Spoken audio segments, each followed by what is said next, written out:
good. All right, Greg Kelley. Dude, so for those that don't know, Greg just has it's an Emmy award-winning documentary. Yep. Came out called Outcry, and I watched it last night, and holy shit. Like, that was quite a ride and quite a story you have there. So, no, man, I'm glad you're here. I'm excited. I know we had to cut ourselves off talking earlier or else we were going to go through everything before the show even started. But, for people that don't know you or haven't heard of the documentary thing, I kind of figured we would start a little bit about, kind of background. So you are originally from this area, like Leander, right? Yeah. So thank you for having me.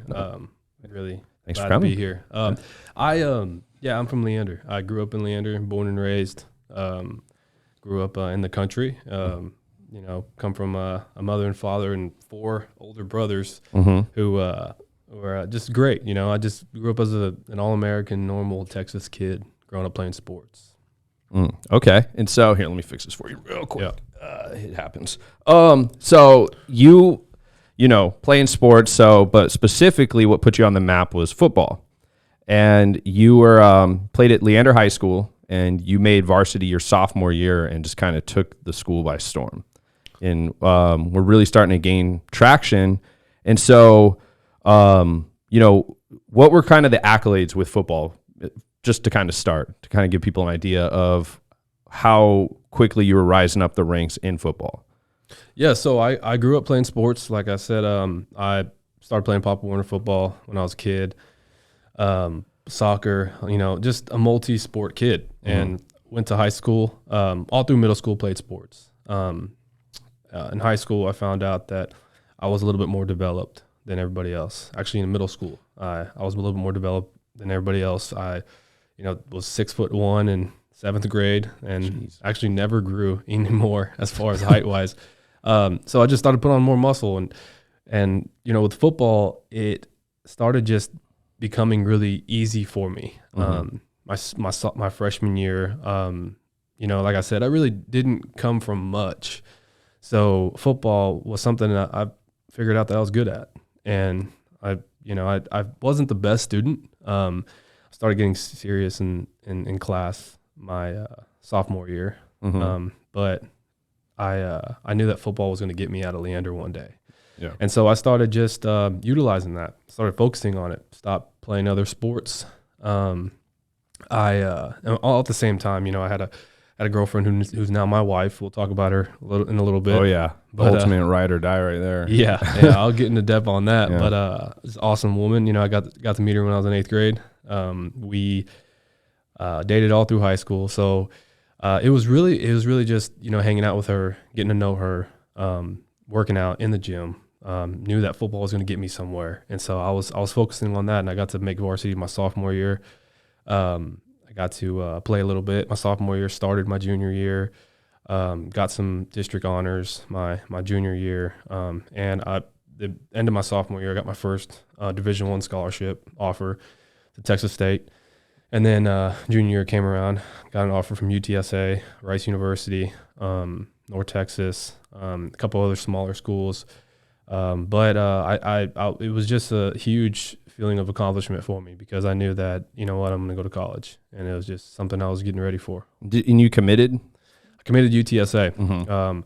I actually went to all the college campuses. I wanted to commit early because going big D1 wasn't like it was always a dream, right? I mean, my dream was playing for Texas, playing as a Longhorn. But I kind of knew that, I had a lot of development to do as far as football intuition.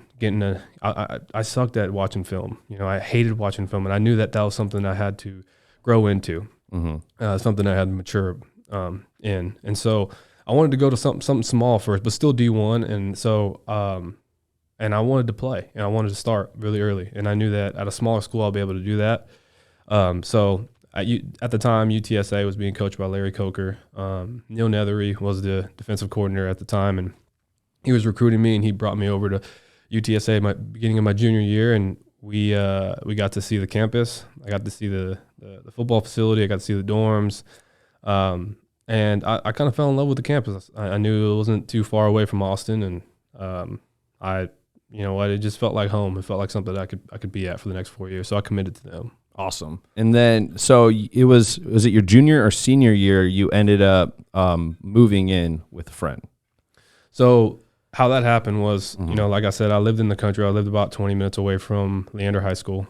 Wasn't driving at the time. I got my learner's permit a little late. Yeah. I was working though. I was working at the mall at the time and at Hollister, of all places. I didn't have a form of transportation. My dad was always taking me to work. But something happened. I think the biggest first form of adversity happened in my life, beginning of my junior year, right before school started. My mother and my father both developed pretty bad medical conditions. My dad, he had a really bad stroke, extremely bad actually, put him down for a while. And my mom, that same month, while we were all battling that, my mom developed brain tumors in her head. So when she got that diagnosis, the doctor said, we got to make an appointment for the next 3 months to get you in surgery and get those things out. And so I didn't have a form of transportation. I had friends, you know, football friends all the way through middle school. I was hanging out at the time, you know, I wasn't driving. So sometimes I would go to a friend's house after school, after Lyft, and which was Jonathan McCarty's house. And so I went there a few times, waiting for my dad to pick me up. He ends up, you know, picking me up. He had that stroke, right? And so now I'm in a position where I have no parents, you know, like who's going to take care of me? And can't take care of myself. I can't drive myself to school yet. So my buddy Jonathan, his mom knew me very well. I was always at the house sometimes, and she figured out the situation, and she opened up her house to me. She said, you know, you can stay here. We're only about 5 minutes away from school. You can use the extra car we have in the driveway. Just take Jonathan to school, and you can use it to go to work. And they were just more than welcoming for me. I mean, they at the time, I was just like, man, that's so nice of them. I've never been treated that way, you know. But they wanted to see me succeed. And so I moved in for about almost a year. And you know, that right there is that's the question I get asked the most in my story is, would you ever take it back? Moving in with them. Yeah. Oh yeah. Oh man, I bet. Cause, you know, the controversy behind what happened is pretty insane. And it kind of blew me away. Like, you know, in which we'll break into later of how everything played out. But like, you have these people that seem to have cared so much about you, and then you move in with them, you know, things seem to be going well. You know, you have the car, you have everyone taking care of you. And then the controversy of itself kind of unfolds. And so with that, can you explain really what happened as far as what you were accused of and the whole, you know, story behind the original or the initial controversy? Yeah, as I was living there, I figured out really quick that I needed to get more serious about watching film and lifting weights and getting ready to go to college, because that's where my head was. You know, even though it was still in high school, I was going to ride, you know, the remainder of my years out with my high school guys, and we were going to do our very best to get to state and just do our whole thing. But my mind was like, okay, I need to start preparing for the future. And so, you know, living in that house was almost like a place to sleep. That's all it was. Yeah. You know, just lay my head down, use a car, you know, eat dinner, and thank them every single day for taking me in. And man, about 10 months in of me doing that, during that 10 months, I've started, a lot of a series of events happened, small ones before the big one where I got accused, of one of the most frowned upon crimes in humanity. It's entering a nightmare that I wouldn't wish on my worst enemy.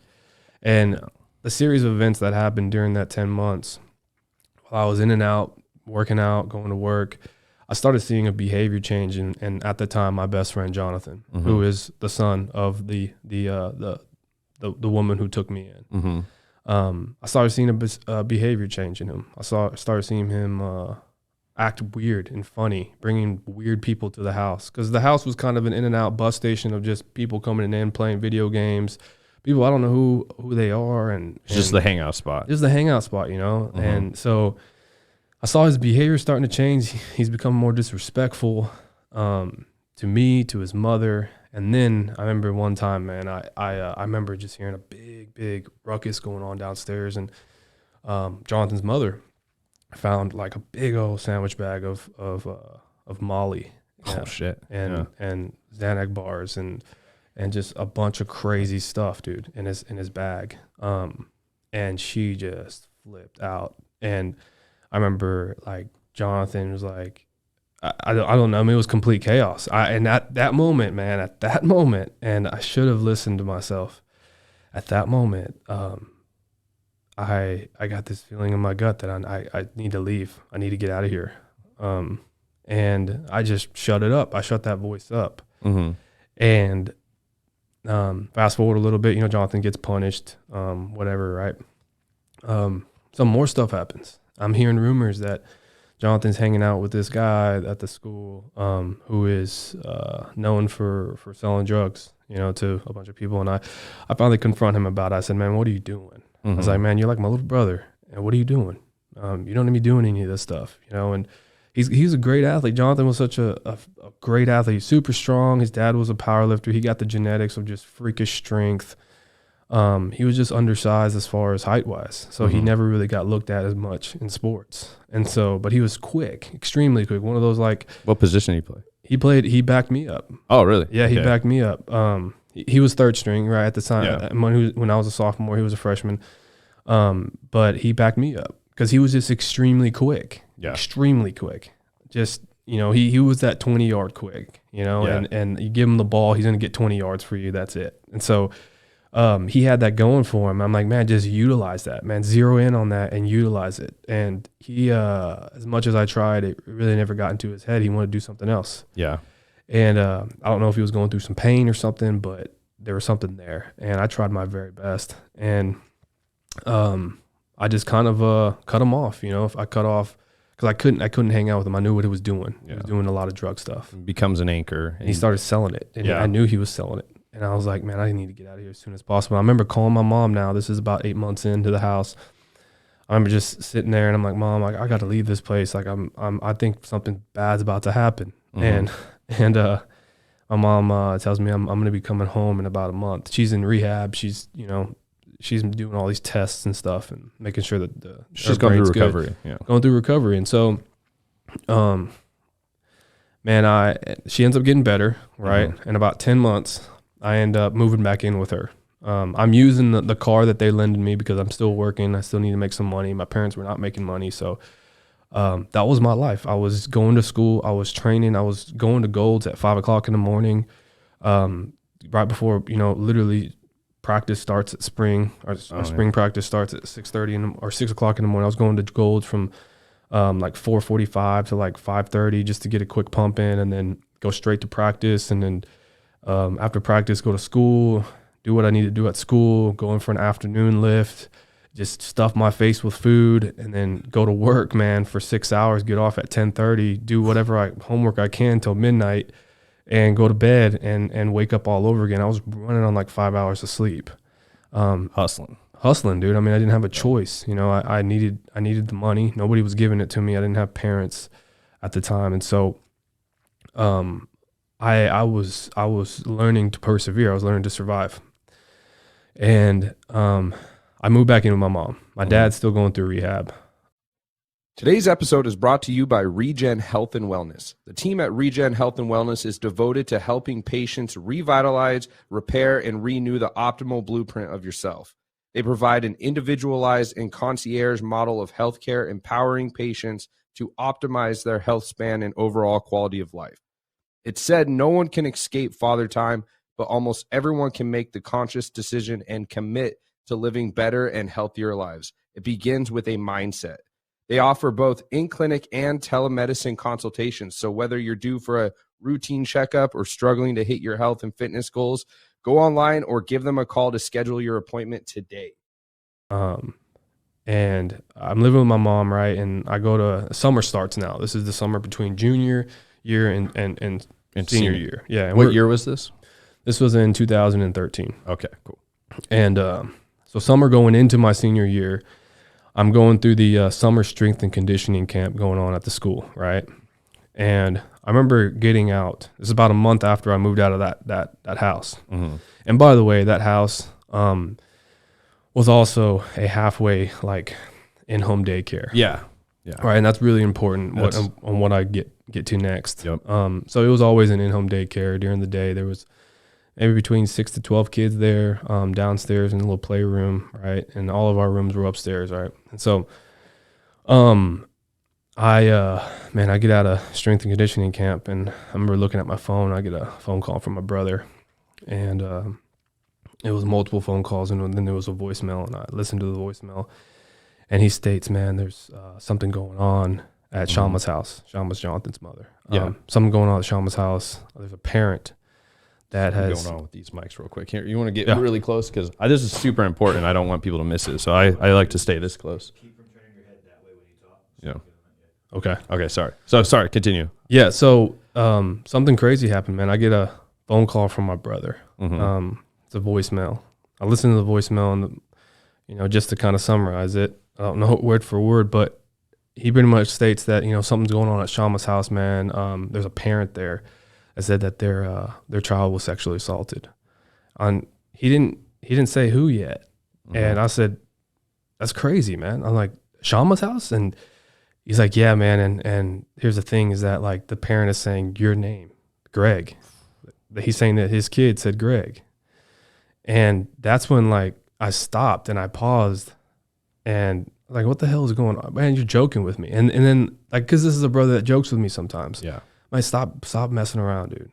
And he's like, "I'm not messing around, Greg. Like, I got to go and figure this out." I'm like, and then he ends up asking me like, "Dude, is there anything that happened?" And I was like, "No, man, hell no, nothing happened, bro. Like, this is crazy. I'm gonna go over there right now and get down to the bottom of it. Are you serious?" And he says, "Don't go. Yeah. I'm gonna go and talk. We don't know how serious this is because this guy is coming in yelling at Shama, is completely pissed off, saying he's gonna go to the cops." And like, as I'm hearing this, man, I've watched enough crime documentaries to know that there's a lot of people that get falsely accused, and this is something so serious that you don't know how to take it, and all you want to do is get down to the bottom of it. All you want to do is just say, "Man, I don't know what's going on, but like, I didn't do any of that. I didn't do what you're accusing me of. Let's figure this out then, because if it's this serious, then we need to figure it out." And so, my brother, I continue to call my brother. I said, "Man, I'm going over there right now. Like, I can't not be over there, right? Like, he's saying my name. I'm going to go over there." And did you think you would look guilty by not going over there to solve it? Well, that's what's running through my head, right? That's what's running through my head is how do you act in this situation, right? Mm-hmm. Like, somebody's accusing you of something, and I don't know if anybody's ever been accused of something that you know you didn't do, right? And all you want to do is just shout at the rooftop like, "Man, you got the wrong guy here. You're saying the wrong name. Let me go and clear this up for you so you can stop saying my freaking name," right? Mm-hmm. And so I just wanted to get down to the bottom of it. And my brother, I listened to my brother and not go over there. Mm-hmm. And because the guy sounded really heated. I mean, the dad, and the last thing I want to do, man, is have to defend myself. The dad who's listening to his child, because that's his kid, right? Yeah. I mean, rightfully angry parent. I get it. That's his kid. And if my kid was saying something, I mean, there's one way that a father should approach that situation. Like, I wouldn't go to the freaking daycare.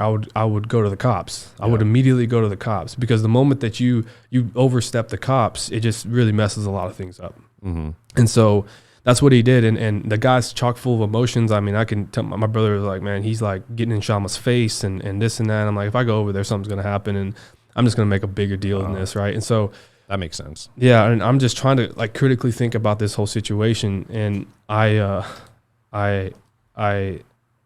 end up, my brother tells me to go home, and I don't go home. I go to my car and I start crying, and I don't know why. I just start crying because I know how serious my brother feels. I know how serious my brother is sounding.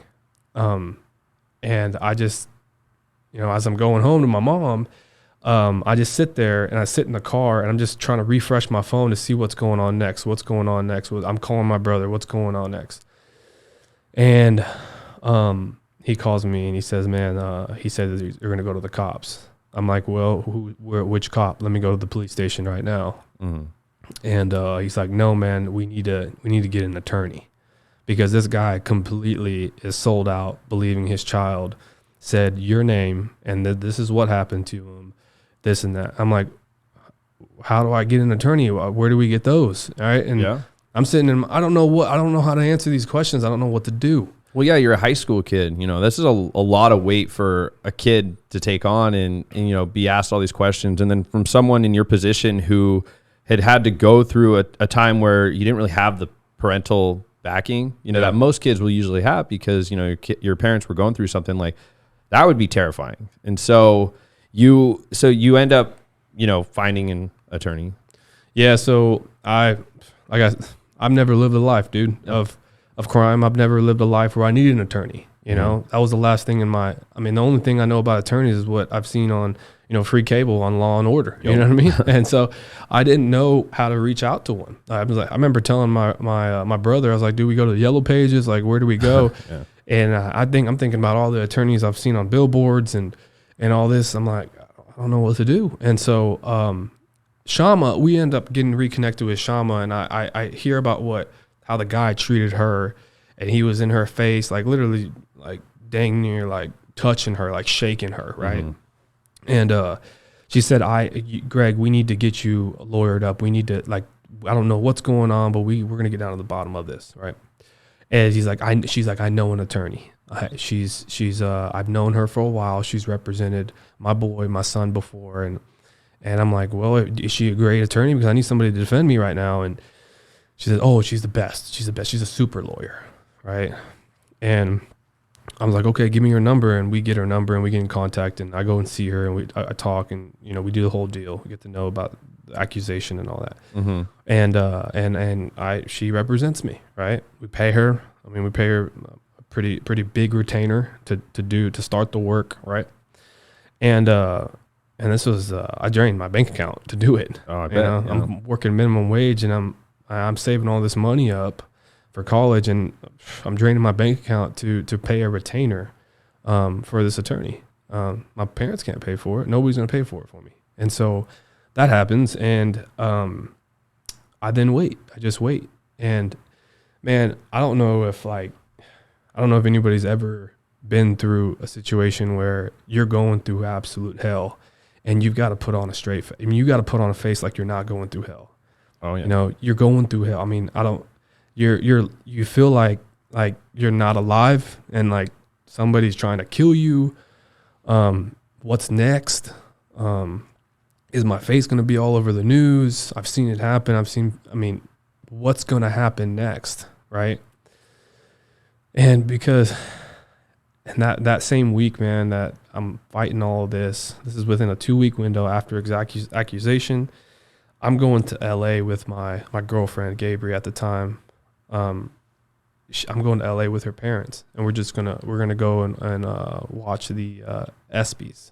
Oh, cool. Yeah. And so we go, and there's this dark cloud over me the whole time, waiting to see what the police say, you know. And I go, and I'm getting an update from my brother saying, man, they still haven't actually went to the cops. They haven't gone to the cops yet. The parents of the child haven't gone to the cops. It's been 2 weeks. And finally, right before I go home, my brother says he finally goes to the cops. And I didn't know what was going on before, like between that, right? I didn't know what was going on. I just I'm wondering in my head, why is he taking so long to go to the cops? Because there needs to be an investigation going on. I'm thinking in my head, dude, that all they need to do is investigate it. All they need to do is investigate it. They'll get down to the bottom of it. They'll get the right guy. My name will be cleared. I go to college and play football. All right. I get on with my life. And that doesn't happen. Hell no, that doesn't happen. Not even close, dude. They go to the cops, and immediately within days, I get an arrest warrant. I remember getting a phone call. This is about 3 weeks after the accusation.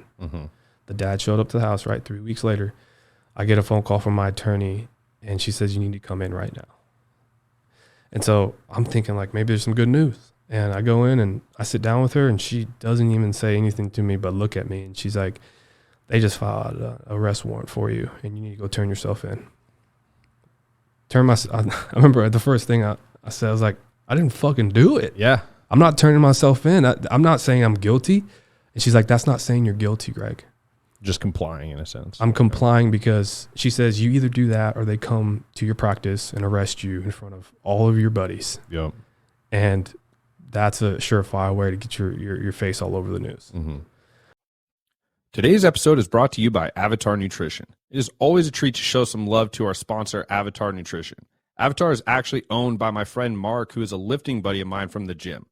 What I didn't realize at the time is that his app has been used by close to 200,000 people, and they've used it to lose over 2.5 million pounds of pure body fat. What's really special about Avatar is that it's a complete service delivered through a super easy-to-use app. See, Avatar is the OG in the macros game and created a process that makes counting macros both fun and simple to stick to long-term. You've got unlimited support from their community and experts on staff, and they are in the business of giving their clients results that last. Try it free on the App Store or Google Play Store for 2 weeks, and if you love it as much as I do, it's just $9.99 a month after that, or $97.99 for the annual rate if you want even more of a discount. If you're a coach, trainer, or you own any kind of business and want to use Avatar to facilitate game-changing nutrition coverage for your people, Avatar is a program for groups too. Just contact them through their website to learn more at www.avatarnutrition.com. And so I'm get put in this decision to go and be grown up really quick. Yep. And I remember going home, and my mom already knows about all this. I told her I couldn't bear to not tell anybody, and so I told my mom what I was going through. And That's a heavy weight to just carry by yourself. So yeah, as a kid, man, I'm 18 years old. I'm 18 years old. I mean, I still, people always ask me, how did you do it? How'd you get through all that? Just the mental, the emotions, and all the suffering, right? And I'll get to all that in a little bit, but,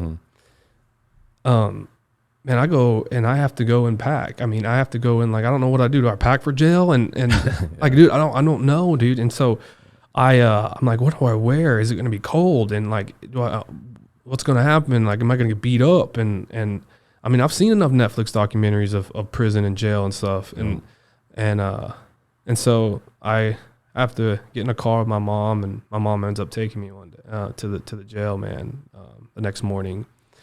And she tells me, just check in at 5 o'clock in the morning so you can get out, because we're gonna bond you out. We just don't know how much the bond is, and so we're gonna have to wait for the judge to bring that number up right after I see her. And so I go to the jail. I specifically remember to this day, man, that when they slapped those handcuffs on me, when my mom walked me into those front doors, they slapped those handcuffs on me, and my mom started crying so hard. And I started walking through those double steel doors to the booking area. And I sat there in booking and just hoping and praying. There's TVs on in front of me. I was just hoping and praying that my face doesn't get on that TV right now. Mm-hmm. And I just get out of here really fast and just continue to fight and clear my name. And how long were you in booking for? I was in booking for 16 hours. 16 hours. I went in like 5 or 6 in the morning, didn't get out until almost midnight. And that's just how it is, man. That's just what they do. I mean, they saw what I was being accused, right, of, and so they put me in a separate holding tank, and then I think they forgot about me. I think they just like sat me in there, and like I just sat there for 8 hours straight. Just sitting there, I fell asleep. I sat up. I was walking back and forth. I was just stuck in this little holding cell because of what I was getting accused of. And then I go see the judge, right? And then they put a thing of like $75,000 on my bond, right? And so my attorney, of course, drops that down to $50,000, and my uncle ends up putting up the 10% to get me out through a bail bondsman, which is $5,000 cash. And I ended up getting out that same day. And I remember just going home, and just the ride home was completely quiet. I didn't want to like talk to anybody. I didn't want to talk to my mom, my brothers. I just went home, sat on the bed, and cried, and just cried. And my attorney called me the next day.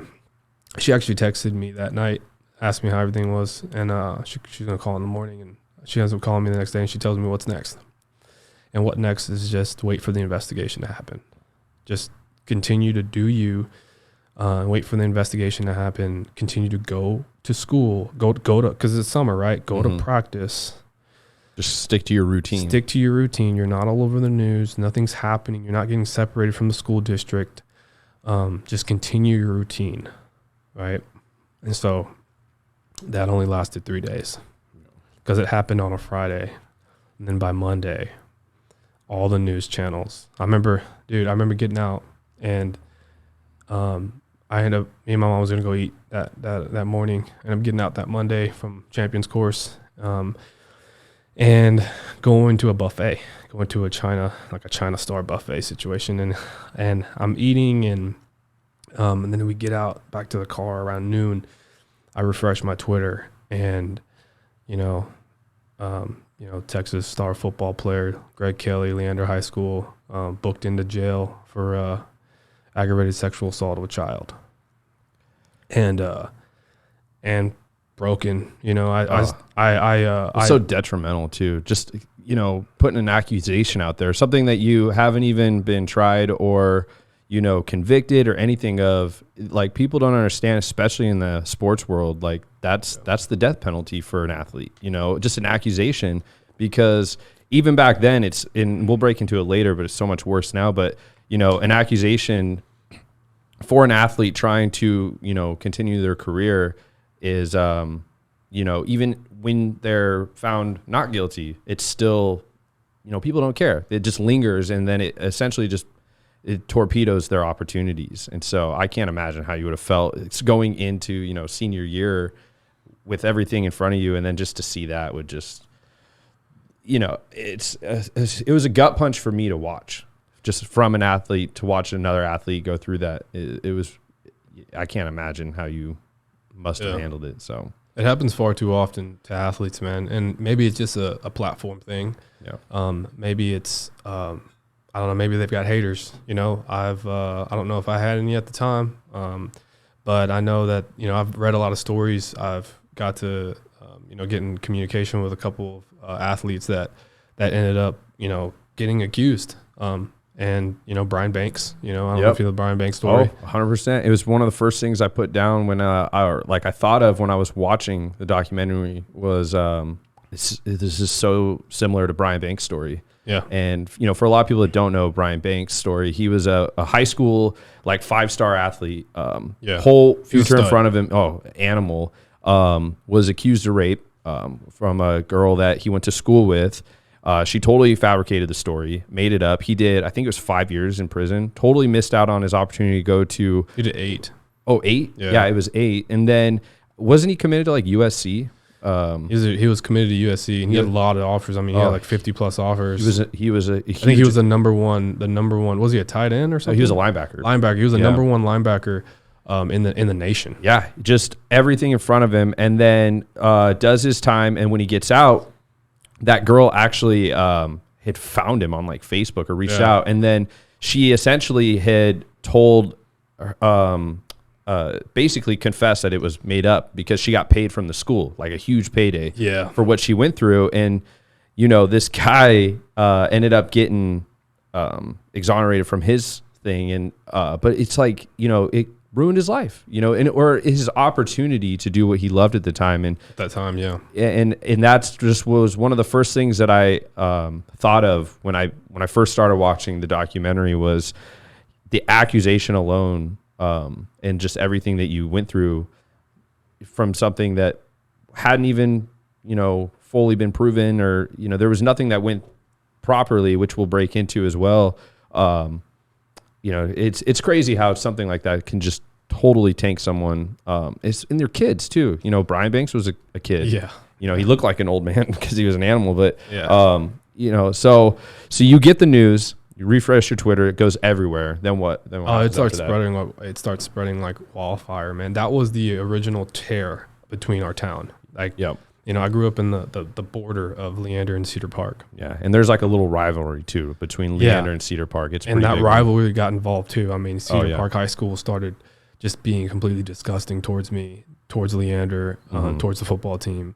People were starting to give their opinions. I started figuring out really quick who my true friends were. Oh yeah. I've had many people that I thought were my friends turn their back on me. Yep. I've experienced the worst of the worst with being called a pedophile, a monster, a child molester, just everything in the book, man. Yeah. I was just a big old just stain thrown all over my name. And the thing, that's the thing, man, is you can talk all the shit you want about me. You're not going to get towards me. You're not going to affect me. But one thing that did affect me, that broke me, was my future. Yeah. Just shatter in front of me. Mm-hmm. Just shatter in front of me. I mean, my D1 full rides that I worked so hard for, completely stripped away from me. And here's one thing that I want people to realize is, one of my colleges, UTSA, and I'm maybe it was a godsend, right? Because I'm going to tell you something that is completely blow your mind, right? The defensive coordinator for UTSA, his name is Neil Nethery, Coach Neil Nethery. He called me, right? We talked to each other after the accusation. I'm all over the news, and he says, Greg, just tell me about this, man. What's going on? They hadn't stripped my scholarship, right? UTSA was holding on because I told him, I said, Coach, I didn't do this. I'm fighting for my life right now. I'm just going through hell. I'm gonna prove to the world I didn't do this, and I'm gonna get my life back. And he says, well, Greg, just keep fighting, man. Just keep fighting. We're gonna be here. Once everything gets cleared up, we're gonna get you back on track. We're gonna get you on this field. And just the most supportive guy in the whole world. Yeah. Right. And that just gave me hope. That gave me just a fire to keep fighting. It's rare. A lot of colleges will just like jump ship if it's because it affects their school too. And so their school is getting put into it, right? Like literally, like there was headlines saying like UTSA committed football player, Central Texas athlete, blah blah blah. Just labels. And and then people were getting nasty on comments, dude. And today's episode is brought to you by CBD Online Xpress. CBD Online Xpress is a fresh, up-and-coming CBD company that strives to offer the highest quality products at an affordable price to help you in your everyday life. They offer a variety of products such as tinctures, edibles, flower, and even their new recreational line, Oxed Up. They also have plans to introduce water and an energy drink later this year. Go to cbdonlineexpress.com and get your products today. And so he didn't care, right? And that's just the type of guy he is. I mean, he's just an old school coach, loyal coach. He held it out, man, all the way to my trial. Yeah. And I'll get to that in a little bit, but that was hope that, you know what, after all of this, after this chapter of my life is done, that I can continue to go play football for Coach Neil Nethery. Yep. And so and I'm going to get to him here in a little bit about how important he is. Yeah. Because he's still in my life. Oh, wow. And is he still at UTSA?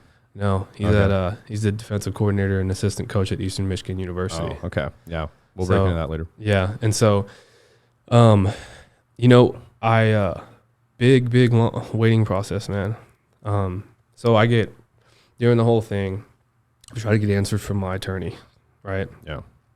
The series of events that happened after I hit all the news was the district ended up having to send me to Leo, which is a learning alternative center, right?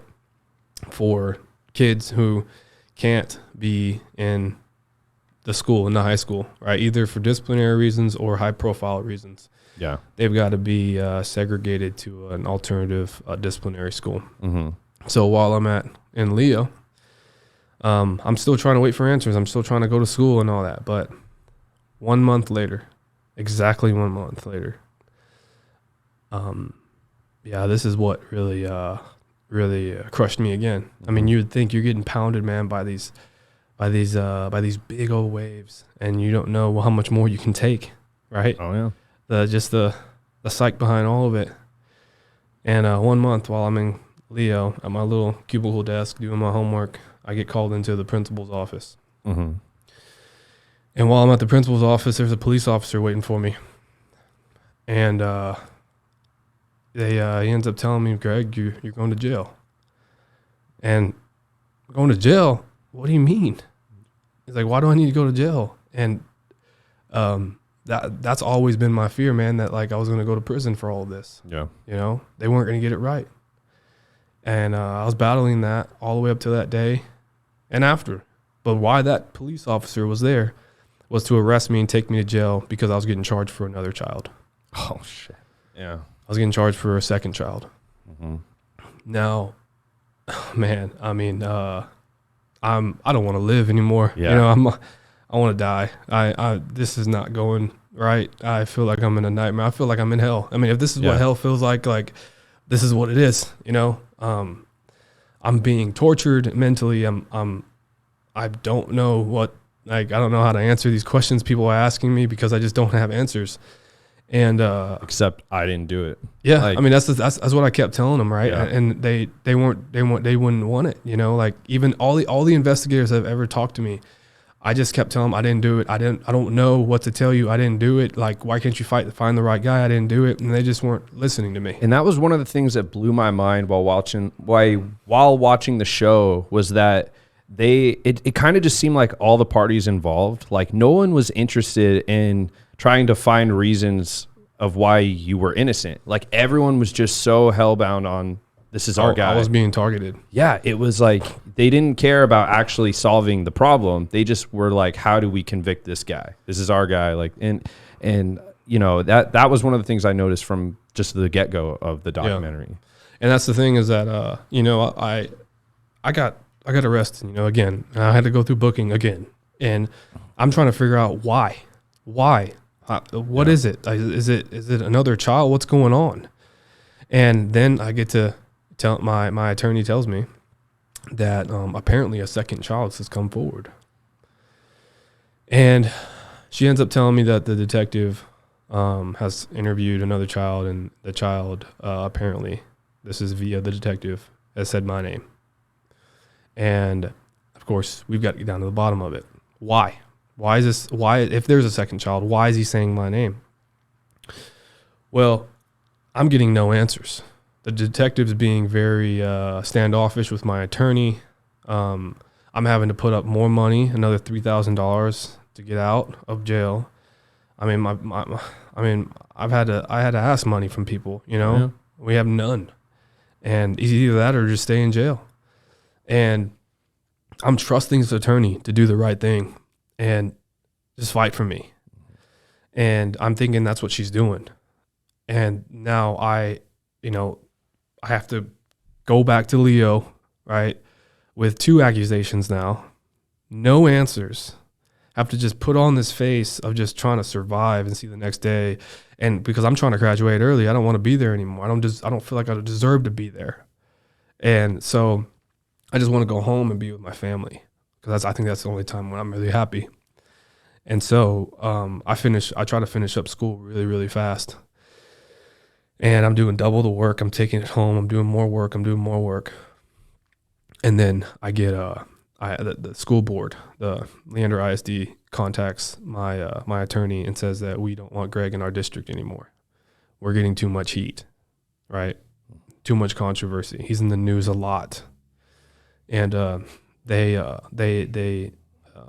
forgot the word for it, where they kick you out of the district. They not expel, but it's one of those X words. Well, it's above expel. Yeah, it's above expel. It's worse than expel. Yeah. It's like you murdered somebody, and you're a criminal, and you're being charged with a felony, and you are a monster. So we don't want you anymore. Can't think of it. And we're going to. You're not allowed at any school in the whole district, and all of their districts. Yeah, any district. So what do you do now? Where do you go? Yeah. You know where I go to juvie. I have to go to juvie now. I have to go. You couldn't go back to Leo? No, because that's part of the Leander that's ISD. part of Leander? Okay. Yeah. So I have to. They expel me. A word bigger than expel me. Yeah. To the JJAEP in Georgetown, which is detention center / academy, right? And so since I was not convicted, and I was still going through all of this, I go to the academy side, and it's like military boot camp style. Like it's like, I mean, that's the only way that I can finish up school. I mean, I don't have money to homeschool myself, so I got to go finish up school. So I now go into the Georgetown ISD, which has the JJAEP, and finish up 4 months while I was in there, and my main goal was to just get as great grades as I can. This was your senior year. This is my whole senior year, and that's the thing, man. Is that as I'm going through all of this, guess what's still happening at Lander High School? Yeah. All my buddies are playing football. Somebody else has my jersey on. Well, they didn't have my jersey on, but they're playing in my. They have my spot. Yeah. You know who had my spot? Jonathan McCarty. Jonathan McCarty had my spot, and so he was playing my position. I mean, I didn't get to have that brotherly camaraderie of looking at my now best friend, who was my best man at my wedding. I didn't get the privilege to look across the field and know that he had my back, and I had his. And so that whole senior year, man, is just completely a black hole for me. And so, I go to the JJAEP. I want to get out of there as fast as I can because the place is hell. I'm getting treated bad by these little punks, man. Like just talking shit. I bet. I mean, these little punks, man. Like these little punks, and thank God I wasn't in any fights. I didn't initiate anything, and I don't think they wanted to fight me. I was a little bigger. I mean, these guys were just $140. Yeah, they're all rascals. Well, yeah, they're all talking, and like I said, it's military based, right? And so we had to wear like a uniform and like had to shine our boots. And I didn't stay there. I was not a resident there, but I had to wake up every morning. And these are just things I shouldn't have done, man. I mean, I wake up every morning to go to a bus stop by McDonald's over by Cedar Park High School and park my car there, and get on a bus and drive all to Georgetown and go through the day of just being called a freaking child molester and being called a monster and having to go to school at the same time and then having to do PT because it's a military base and they feel like you need to be disciplined. And I did all of it, man. I complied. I don't care. Like, I guess I'm just one of those guys that's like, okay, I know the alternative. I know that if I tuck my tail between my leg and I'm a sourpuss about everything, I'm going to end up, it's going to be a worse situation than I'm in. And these are all like retired DI, like retired military guys and all that. And so I ended up becoming, man, since I complied and I did everything I needed to do. Within 4 months, I was the fastest earning corporal because you get ranks and stuff, right? Yeah. And I got to learn how to march people and all that. And I thought that was pretty cool, just be able to learn those things. And I got like the A honor roll on there and everything. The school was super easy. Yeah. And so it was super easy, man. I mean, and so I just did the best with the situation I was in. I was trying to prove to these people, if I'm going to get investigated, that, man, dude, you're getting the wrong guy, And so I ended up graduating early, Christmas time of 2013. And then I go work for my brother. I would go work for my uncle, lawn service, just to wait. And then now 6 months of still no answers, man. I don't know what this detective's doing at the city of Cedar Park, but I do know that he has it out for me. Yeah. That's what my attorney's saying. Like he's not replying to her, this and that. And then there's a time, man, where you're now figuring out, okay, during this process, are you going to get indicted or not? Yeah.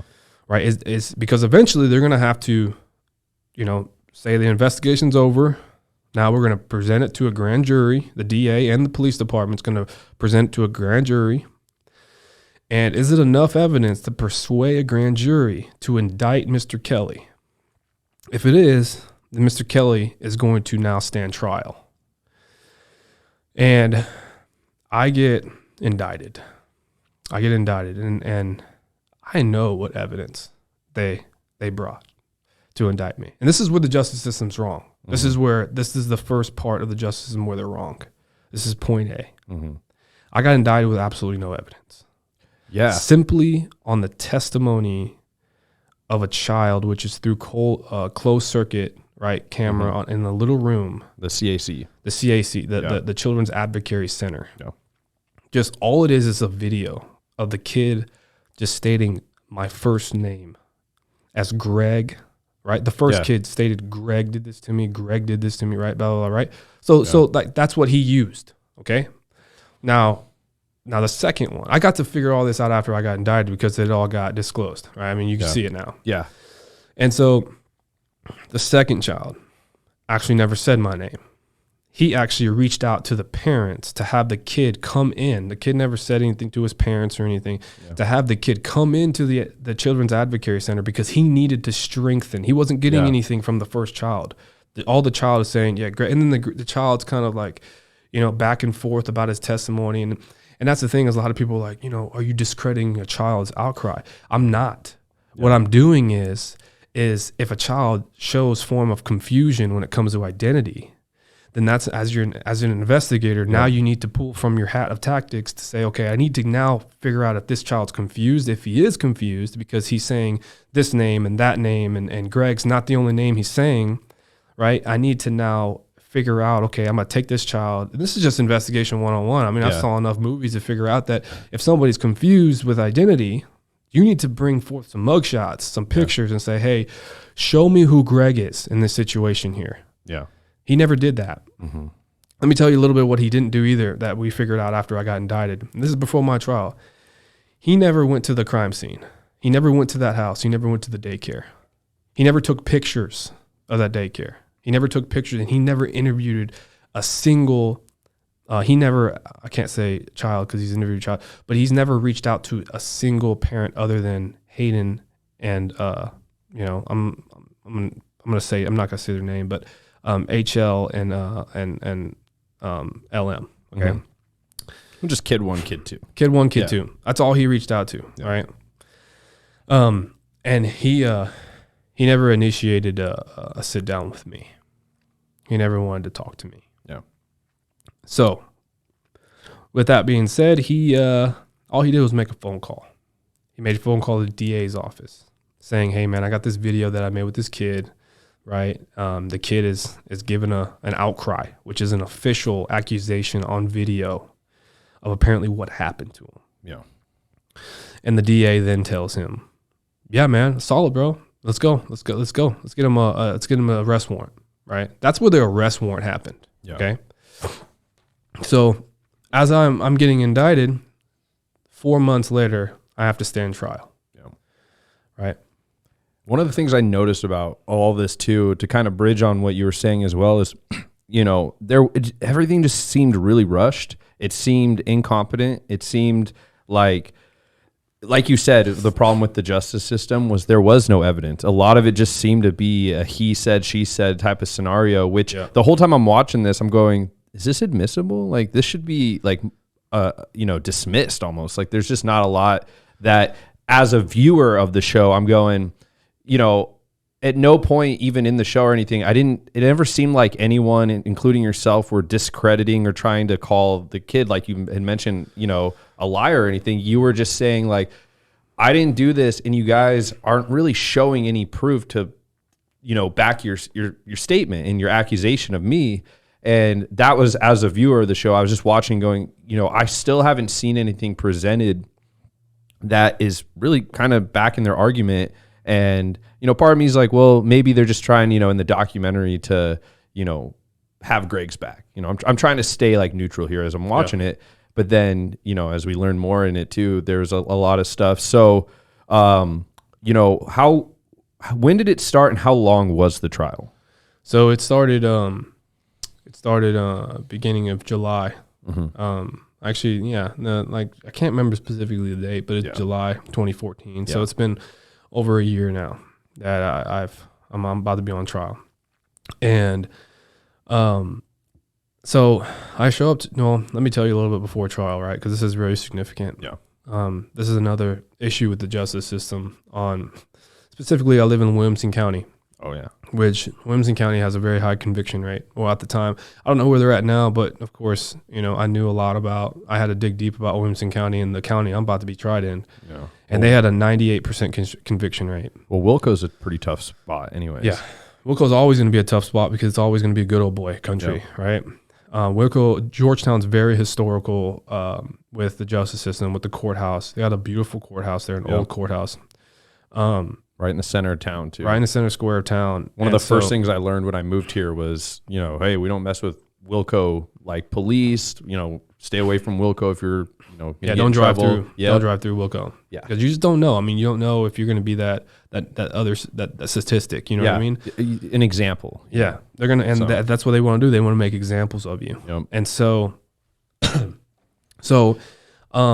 before my trial, I get confronted by my attorney in a room, and with my mom, and my attorney says, "Hey, this is where the plea bargain stuff happens. This is the time for the plea bargain stuff." And I'm obligated to tell you what they want to offer you. And the first offer that they given me before we start the trial, right, is 10 years probation, sex offender probation, and 190 days in jail, like $10,000 in fines, and registry for the rest of my life as a sex offender. I remember telling my attorney, fuck no. That's what I said. I mean, that's just what I said. I mean, I look at her and I'm just in disgust. Like, man, do they know that this crime, that what they're accusing me of, what they're trying to ruin my life with, will put me in jail between 25 to 99 years, day for day. There's no parole because this new law has come into to play in Texas, where depending on the age of the child was 6. Mm-hmm. Depending on the age of the child, you can be upgraded to super aggravated sexual assault of a child. Super. Yeah. Like normally you hear about aggravated sexual assault, right? But this one's super because they want to be more tough on sexual assaults to minors. Yeah. Right. So I understand that they're trying to send me to prison they want to seek 99 years too. They're trying to tell me that. They're just trying to tell me, we're going to try to get you 99 years in prison because you deserve it. And they're trying to scare me. Yeah. And I'm like, I tell my attorney, no, I will not go in front of the world, in front of everybody I love, in front of God, in front of everything that I adore and love in this world, and say I did something I didn't do. I can't do it. It's not in me. This whole statistic, they can try to scare me, this and that. But I believe in something bigger than them. I believe in something bigger than me, and I'm not going to do it. Right? And I don't know what came over me. I mean, I'm a kid at the time. I should be scared. Yeah. I should. That's how they have that 98% conviction rate. They have it because, I mean, at the time, man, I remember when I was in jail, I heard a story about a kid who was 17 years old, who made some marijuana brownies. Yeah. And I guess it was too much in there or something, and somebody got hospitalized, and they're trying to send him to prison for the rest of his life. Right? Yeah. It was at a party. One person got hospitalized or something. From an edible? Yeah, but I think it was like, what's that stuff called? Like hash brownies? Oh, like the wax or something? I don't know. Yeah. Wax, yeah. It really messed somebody up, and they got hospitalized for it, and they got like medical bills and all that, right? And so they're trying to mess this kid up, right? And I'm like, these are the people I'm trying to face. They don't care, right? And so I'm sitting at that table, and while my attorney goes back to the prosecutors, I remember my mom just starts crying, and I look at her and I go and hug her, and I'm like, Mom, we're going to fight. We're going to fight.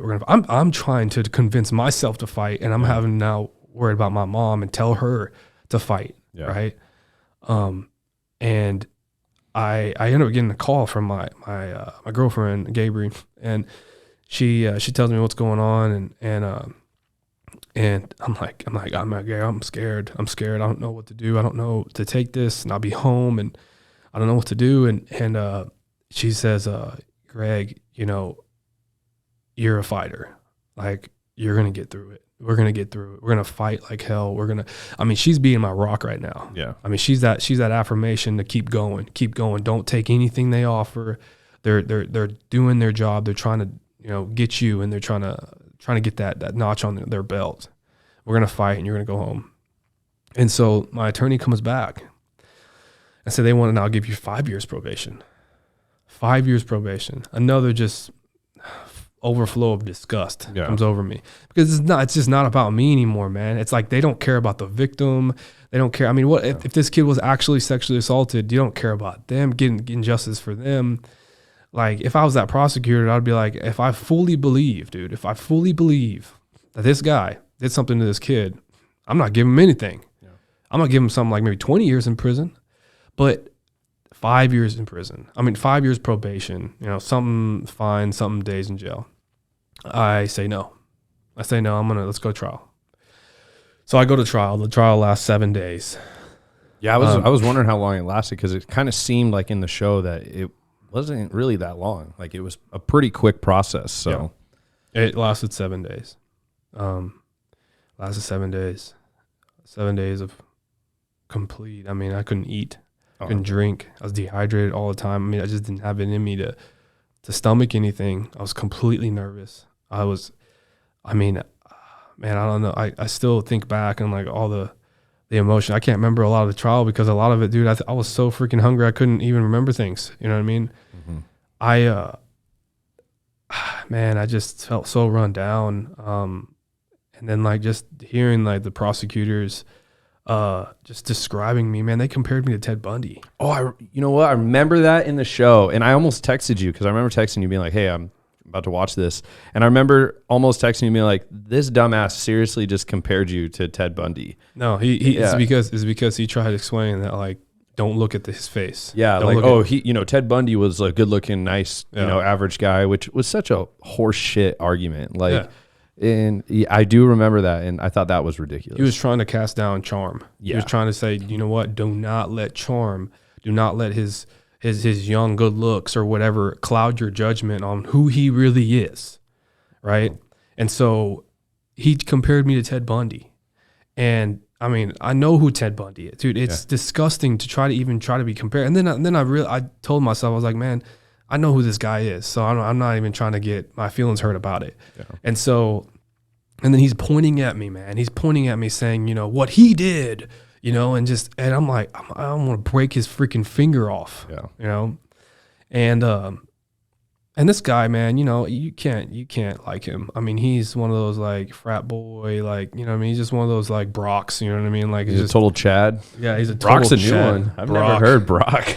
And he's a total Chad, man. Yeah. Like you try not to judge somebody by their cover, but like, that butt chin, all that stuff. And so, how he was talking and I don't know, maybe he's getting paid for this and, whatever, man. I mean, you try to choose that life of just, it's a miserable life, man. Well, and I mean, again, you said it best, like they didn't seem to care about the truth. It just seemed about demonizing you and trying to just get that, that conviction, write it off. And that again was stuff I was seeing and it was so blatantly obvious. And I was kind of blown away that it just seemed like no one else involved seemed to care. So, I just sitting in that trial, just, the kid ends up coming, so they go through all of this stuff and there's absolutely no evidence, like no DNA evidence, no pictures, like nothing really. Yeah. Other than, going back and forth about legal stuff that I don't understand. And then eventually the only thing that it boiled down to was the testimony of the children. Yeah. Right. So there's 2 children involved. Okay. I have 4 counts against me. Mm-hmm. So the first child testified and he testifies behind closed circuit. He doesn't actually go, because apparently they tried spinning off this thing saying he can't be in front of, he has so much trauma that he cannot be in front of Mr. Kelley. So we're going to have to do it we're going to do it in another courtroom and you're going to just see him on a screen. Well, the testimony of the kid, man, I mean, it's so heartbreaking to see a kid up there having to, be forced to do that. No. He has to have a teddy bear in his hand because he's completely scared. He doesn't know what's going on. And then, and I'm the center of attention on like, he's trying to persuade these juries that I'm the one who hurt this kid. And so just having to like bear all of that and just like, dude, I mean, you don't know what to feel. Mm-hmm. Right. And so I'm, well, on top of that too, I don't mean to cut you off, there was a ton of media coverage and you had such a split, like you had so much support, which was a really awesome thing to see. Yeah. But then you also had a lot of people that were against you. Oh yeah. And, believe the kids, support the kids, things like that. And that, kind of what you mentioned earlier, there was a huge divide between people and constant media coverage, which I think also played a role in, what eventually happens. And, that definitely didn't help. No, No, I mean, the media, sometimes they were allowed in the courtroom, sometimes they weren't. But after the first kid's testimony, the first kid completely scared to death. After the second kid's testimony, and the first kid actually never identifies me. Never identifies me. Wouldn't say Greg, right? Wouldn't say Greg. So still there's confusion within this kid. Yeah. Right. And the jury picks up on that. Right. And now it's time to go to the second kid. And the second kid gets on stand. And the second kid completely recants and says nothing ever happened to me. Yep. Nothing happened to me. Greg didn't do anything. Right. And you can, I look at the prosecutors and I got so much rage in my face. Like, I fucking told you. Dude, my wife says, dude, you got murder eyes, Greg. Like, it's so scary. I'm like, I've never been so angry in my life. Well, you have every right to be. I mean, I look at the freaking DA, man, and you could tell he's just like, oh, it's not going his way. And he face palms. Like, he face palms himself because it's just like, and now I know what game they're playing. Yeah. Right. And that was a good thing. I mean, I felt happy, like, man, the truth's coming out. And then so the kid ends up coming out, going down off stand and we go on, right? And then you got, like, man, I mean, I can't go into specifics on the character assassinations that were, these cards that were pulled, man, because now the DA knows, like, man, I need to assassinate his character because he's getting all these people the narrative had changed. Yeah. Now it's like, okay, I need to go to plan B because, man, the evidence, the lack of, it's not, he knows for a fact it's not going to persuade these juries. So what happens now is that, you know what, I'm going to have to lean on this character assassination. I need to make him and combat all of these people that are saying what type of kid he is, right? I mean, I'm the type of guy, man, that my mom raised me right. You know what I mean? Like, I care about people. Like, I empathize. I'm heartbroken when I see somebody homeless. So whenever I remember there was a testimony of a girl who's like, man, Greg's just a great guy. I mean, he helped me. I got bullied a lot in high school, and I remember one time he walked me to class because I wasn't feeling good, and then somebody slammed my books on the ground. He helped me pick them up.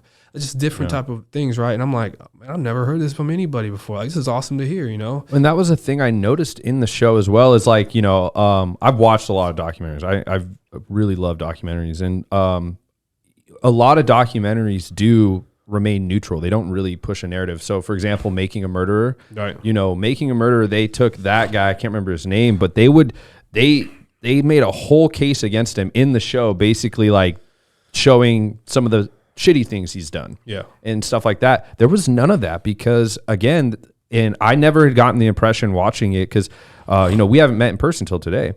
And we'd only talked a couple times, but I'd never gotten the impression watching the documentary that, like, oh, there's a dark side. When's the actual the episode coming out where it shows me, the other side of this guy, and it never happened. So, I do sympathize with you on that example. And so, DA goes to plan B.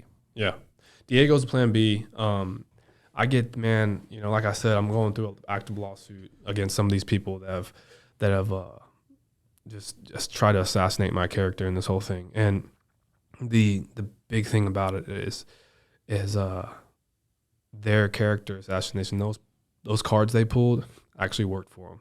They actually worked for them. It actually persuade the jury to believe that I was this guy, right? That I've been putting up this front this whole time. And I mean, this is the very messed up thing about this justice system, man, is that if plan A doesn't work, then we're going to paint him as this person that, like, just because he's been living this second life, right? Yeah. And I'm telling you right now, dude, is that I've went up and, man, you try to tell me something I'm not, I'm going to go up and beyond to not only prove to you that I'm not that person, but I'm going to hit you where it hurts. Because, like, man, when people look back on this, they're like, holy crap, man, you got convicted. Yeah. You got convicted solely on those character assassinations. And then the jury, I mean, if you go back on it, the jury, I'm going to let you guys watch it for yourself, but the jury actually, one of the jury members was like, that I don't think the DA actually brought forth some good evidence, but he was very convincing on this, like, this person that came in and started paying Greg as this one person. So I was like, I just had to play it safe. That's what I'm like, play it safe. I'm like, play it safe. I mean, you're commissioned, dude, to convict somebody beyond reasonable doubt. With that means that, like, not just reasonable doubt, beyond reasonable doubt, like 99.9%, almost 100% sure, right? Or just like, don't convict them, dude, because you might send somebody to prison for the rest of their life. Well, it's innocent till proven guilty, not the latter, and that was something that blew me away during this trial as well. So 7 days. At the end of it, it comes time for the verdict, and then what happens? Man, it felt. I mean, I had a good feeling in my gut that I was going to go home. I was going to get my life back. We're going to prove the truth. I mean, it's. It was a whole like 14 hours of deliberation. Mm-hmm. And so this is a lot. This is a big thing too. Another thing about the justice system, right? And I'm not just I want to get something real clear. I'm not this type of person that like hates police officers. Yeah, that was something I was going to ask you too on how I'm not this experience. I'm not, and it's a real controversial, very sensitive thing to talk about because I mean I've got hate things talking about like I've supported police officers. I felt like we're being treated really bad, and I've publicly supported them to like, dude, you need to hate police officers. You need to hate judges. You need to hate DAs. No. I'm actually promoting the crap out of one of those judges, right? Helping them on their campaign. And like, dude, you need to hate the justice system. I was like, man, you don't need to tell me who I need to hate. Yeah. I mean, you don't need to tell me who I don't need to like. You don't need to tell me that because I'm not this type of person that I can think for myself. Yeah. And what I learned from your story too, and just throughout the whole thing is, and one thing I kind of applaud you on, and a lot of the people involved, is that this whole anti-police rhetoric that's happening is it's almost aligned with what happened to you, where it's not even about holding individuals accountable and coming down to the truth. It's just about labels. And I think what I liked about your documentary the most too was that it was solely about righting wrongs and holding individuals, not putting the whole justice department, all the, police officers or lawyers or judges, kind of like you were saying, grouped into one as like, they're all bad. It's like, it kind of focuses on, how a lot of these individuals essentially botched at their own job. And it's holding them accountable. Exactly. It's holding that person, because that's the thing, man, is that going through all of this, I mean, I'm going to tell you really quick before I get into this other thing, but I ended up, it was a 14-hour deliberation, and it came to about 10 o'clock at night when jury haven't created a verdict.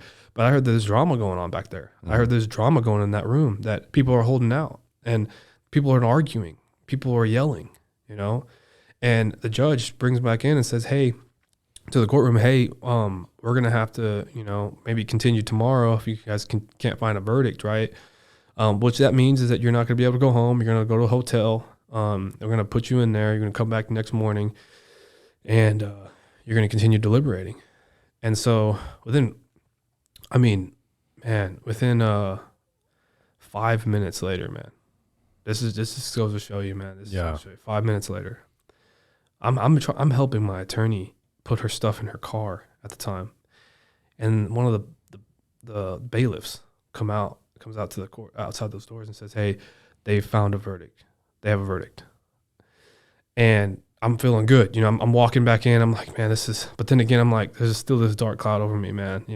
This feeling in my gut that I'm about to, I just entered this hallway and there's 2 doors, and I have to open one of them. I don't know what's on the other side of one of them, and I'm about to find out. And the jury comes back out. I sit down.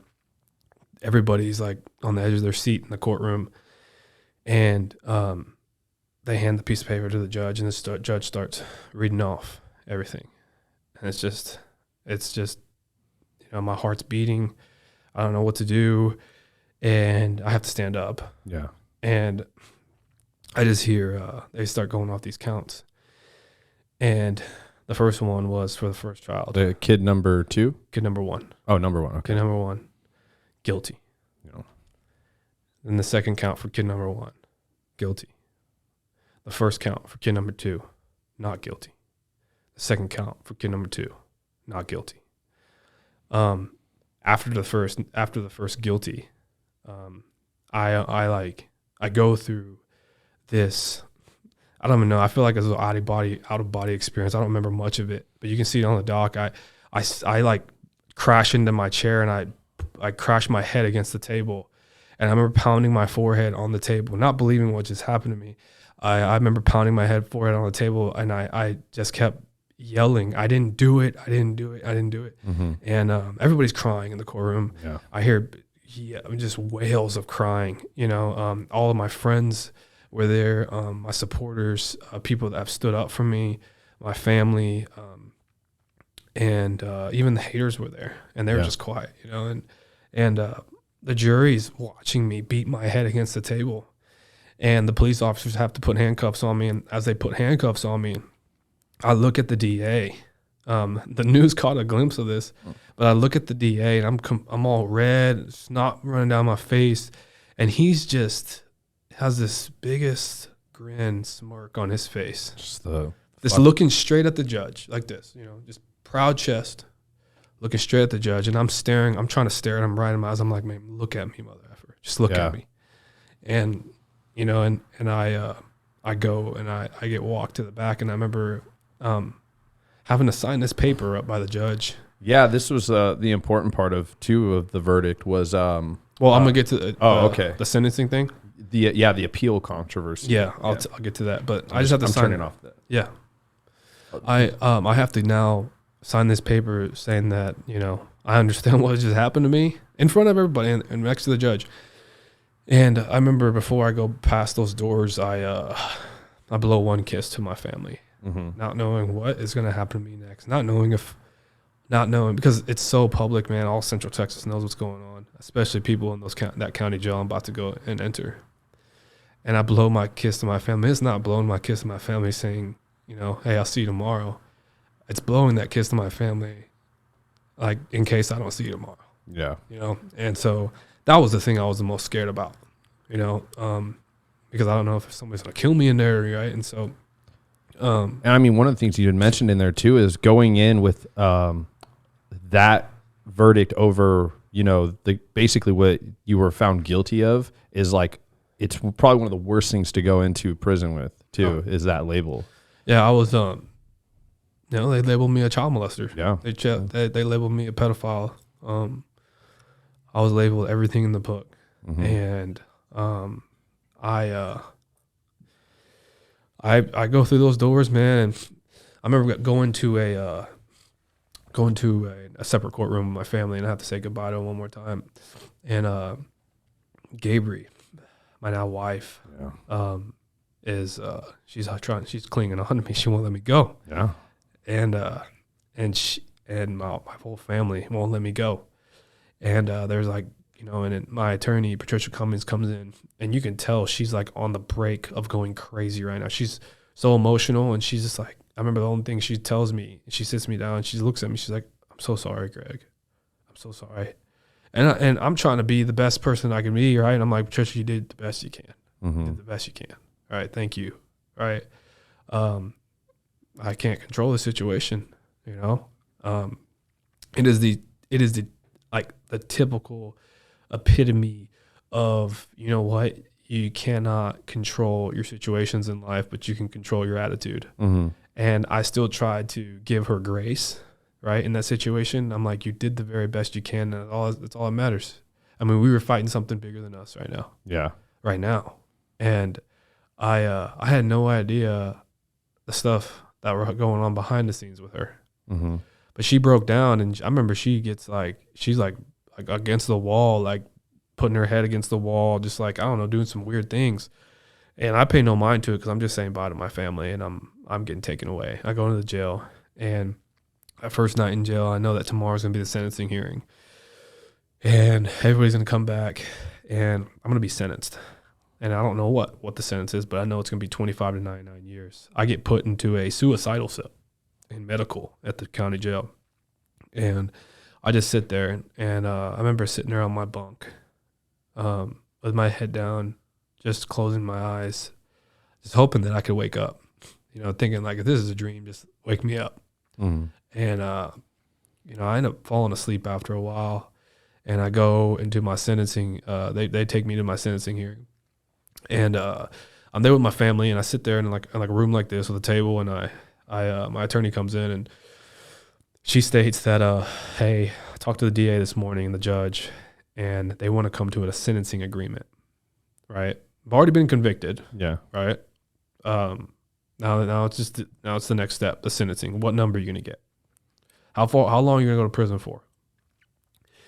And he says they want to come to agreement of waiving your right to appeal this trial. If you waive your right to appeal this trial, this is the whole other thing, right? With the system, man. Like, they don't want you to appeal. Like, they don't want stuff going on behind the scenes. They don't want to give you another shot.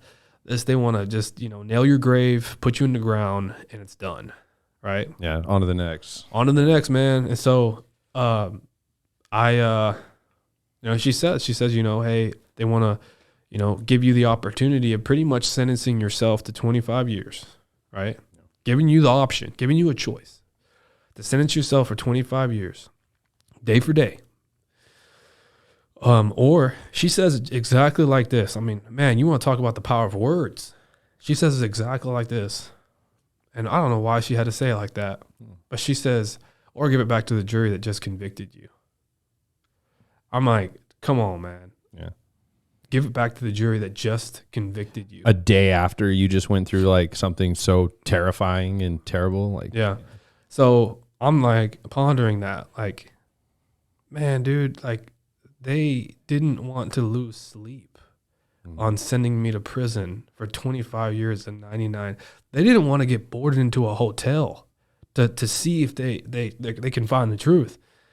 For the fact that they have to be separated from their family and be put in a hotel, you think I want to let them try to figure out they could send me to prison for the 99 years. Yeah. I might not ever see freedom again. So I'm on to the next choice. And that's the thing, man, is that like I feel like I'm 18 years old and I have to make all these choices that nobody should be making. And I have to do it at 18. Yep. I have a lot of life to live. I have a lot of wisdom to learn. I look at my family and I was like, Patricia, can you give us a minute? She's like, yeah, take all the time you need. And so I look at my brothers and I'm like, guys, I don't know what to do. And I was like, can you guys do something for me? Can you guys do something for me? Can you do me a favor? And they're like, what is it, Greg? And I was like, you choose for me. Yeah. You choose. I'm done making decisions. I'm done.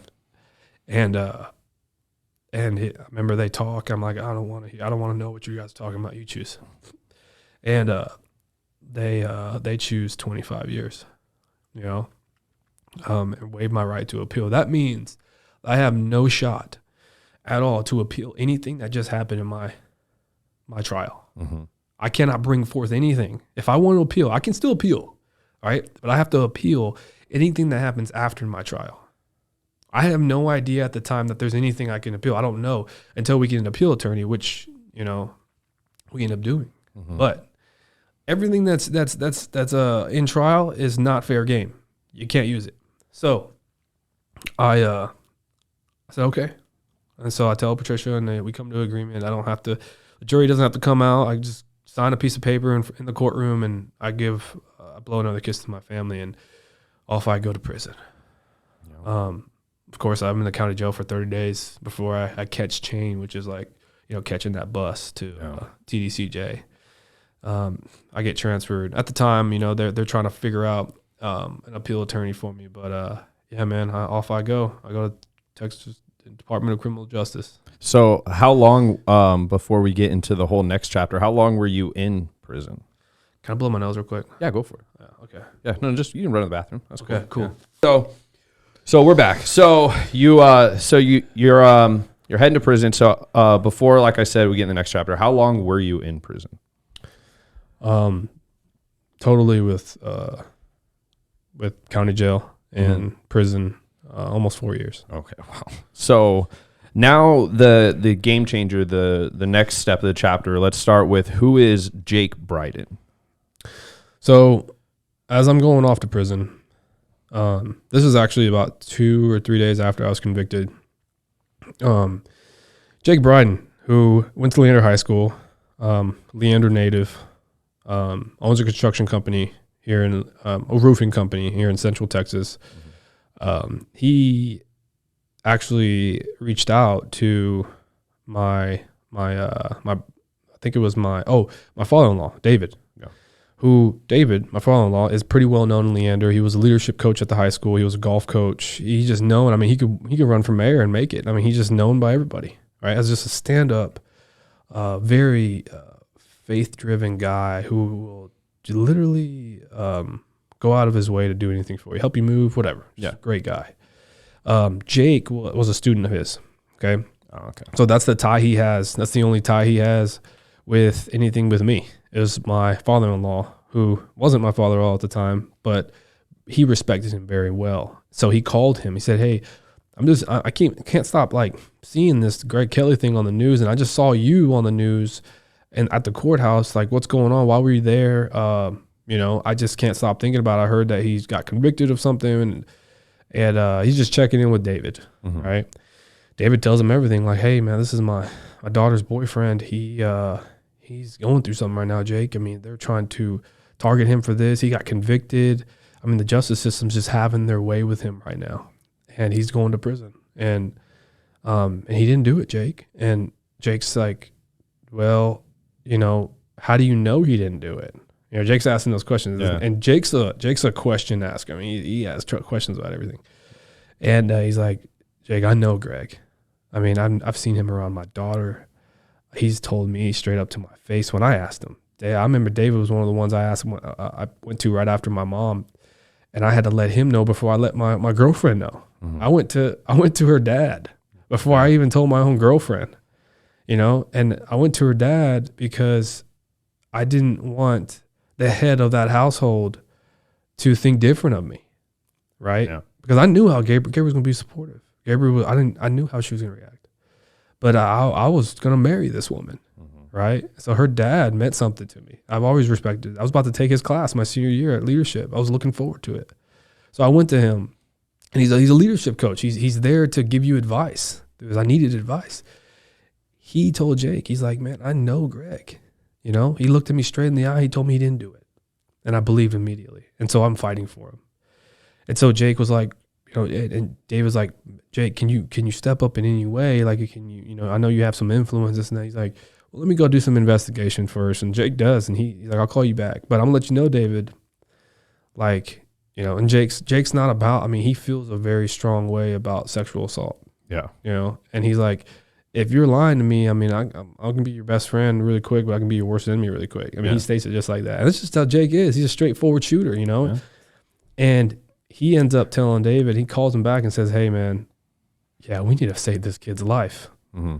And so Jake immediately gets on social media, and he's got a strong social media following, and he gets on social media. He's like, "Everybody who believes Greg's innocent, everybody who wants to fight for Greg, let's get to the Leander High School parking lot. I'm going to get on my tailgate with a megaphone, and we're going to hold a rally for Greg."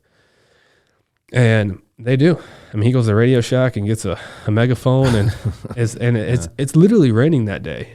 And he ends up like tweeting out like, "It's raining, but that's not going to stop us." Yeah. Because we're fighting for something big here. And so people show up, 300 people show up to this rally. And then Leander High School parking lot, Leander High School did not like that. Yeah. And so they, rally after rally after rally. Jake stands up fighting for me. And he ends up talking to my mom. He calls my mom one day, a few weeks after they finally talked to each other. And she's like, "Why are you doing this, Jake?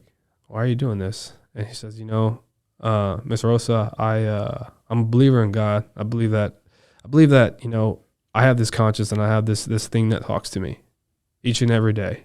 I ask advice from. I try to see if it can guide me in the right decisions, and this thing has been bothering me each and every day for the past few weeks, and I can't get sleep. I own a business. I run a business, and I need to sleep. I need to have peace." It's like, and I'm not getting it until I feel like I need to fight for this kid. I feel like I need to fight for your boy. And so he does. And so now this starts I get an appeal attorney, Keith Hampton. Yeah, that's what I wanted to get into too. Yeah, Keith, like the guy I would call if I was in trouble after seeing.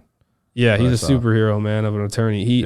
And that's the thing, man, is that Keith is the best attorneys in the world are not the billboard ones. I'll let you know that right now. Those are the guys that are money hungry. Yep. Then you got these guys, these attorneys that are born to save people's lives from injustice.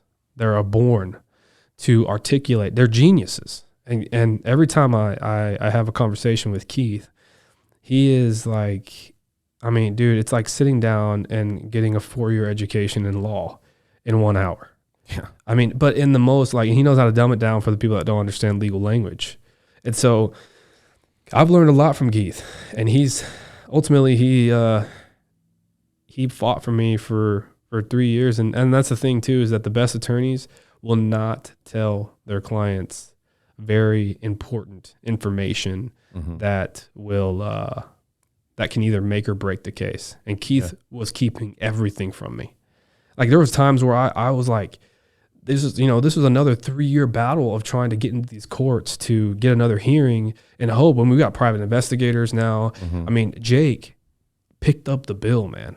Jake spent thousands of dollars of his own money to help save my life. It wasn't coming from me. It wasn't coming from my family. We didn't have money.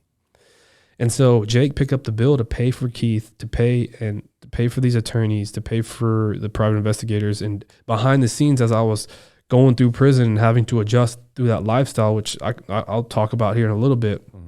But there was this other thing going on with, like, gathering all this evidence, turning over these stones, right, that the police department didn't want to turn over. Yeah, Keith did a pretty extensive investigation himself, and I was really impressed with a lot of the stuff that came to light just because of the effort he had put in, which should have happened initially. Yeah. And I mean, it gets addressed.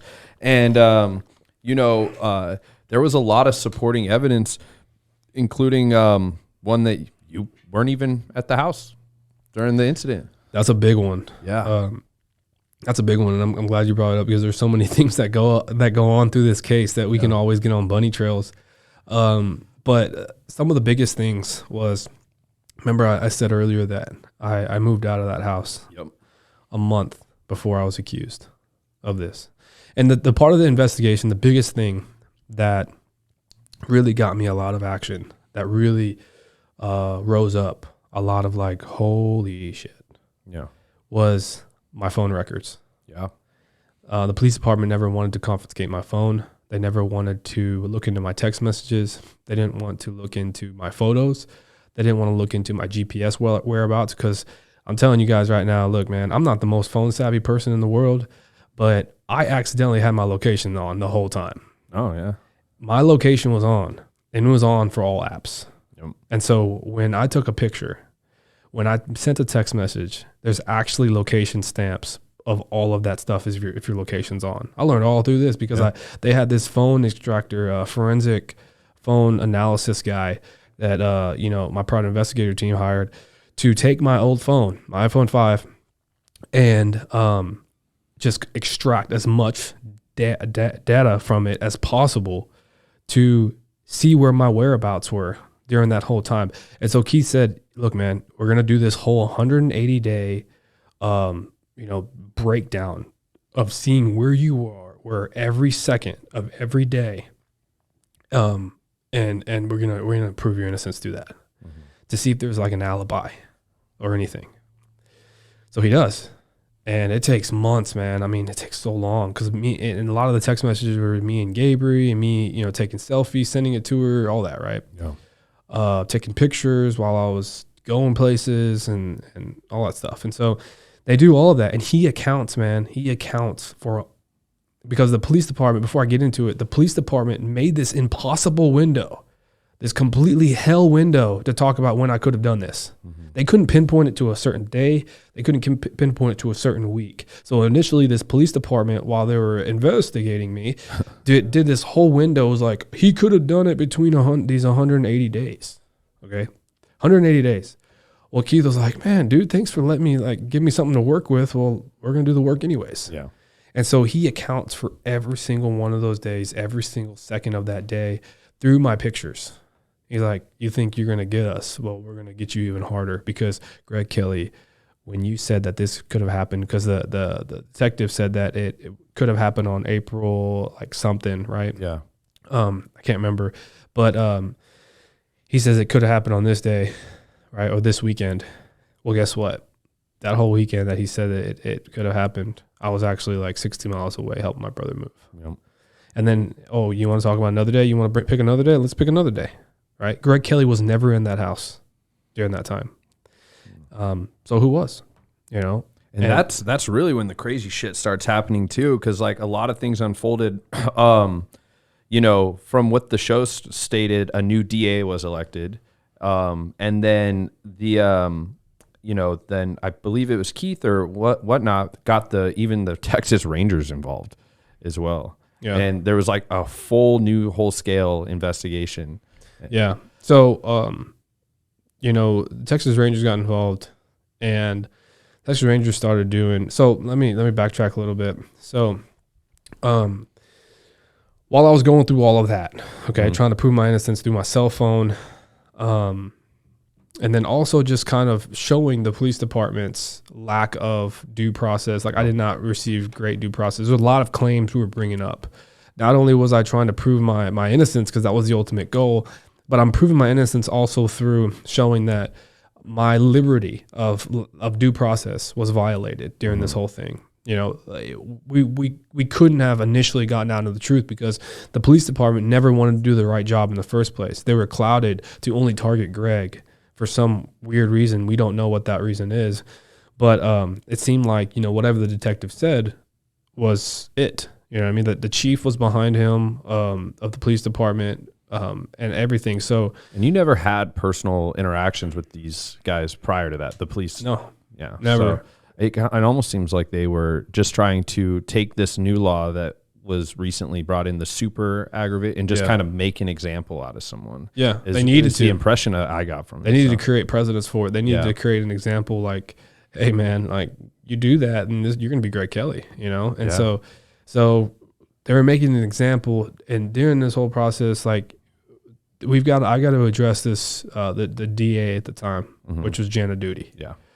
That's where the Texas Rangers and stuff were getting involved, right? So the Jana Duty at the time, the DA was named Jana Duty. She is a character of herself. I mean, she is extremely corrupt. She's extremely childish, non-professional.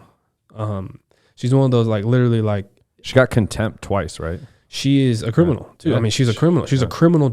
She's literally a criminal as a defense attorney. Yeah, right. A district attorney, not a defense attorney, but she literally got contempt of court twice on a murder trial with like withholding evidence on a murder trial. Yep. Like timestamped evidence. Like she changed timestamps in a freaking video, right? And so she's terrible, man. And so she like her. She was the one that signed off on the arrest warrant for you, yes, right? Yeah. Yes. Right. So she's involved, and she like.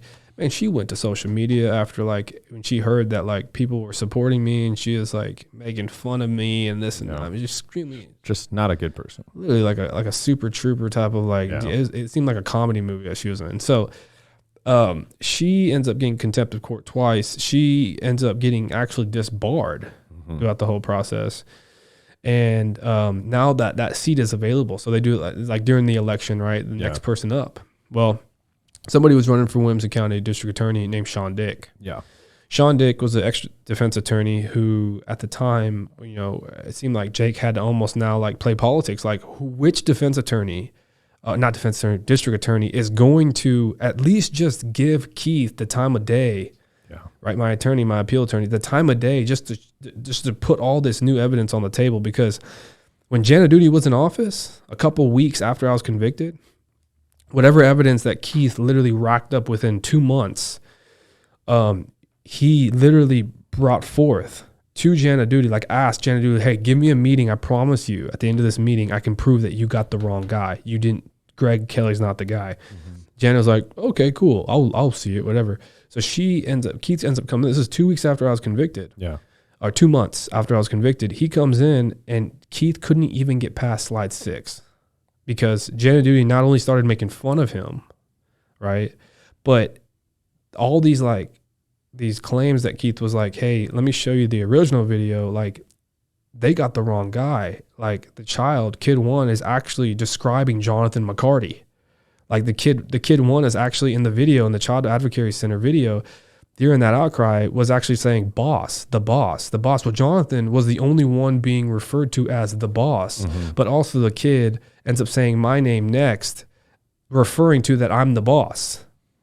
And then now Keith was like, let me explain to you how like closely Greg and Jonathan look alike. Exactly. I was hoping you would touch on that too. We look like brothers. Yep.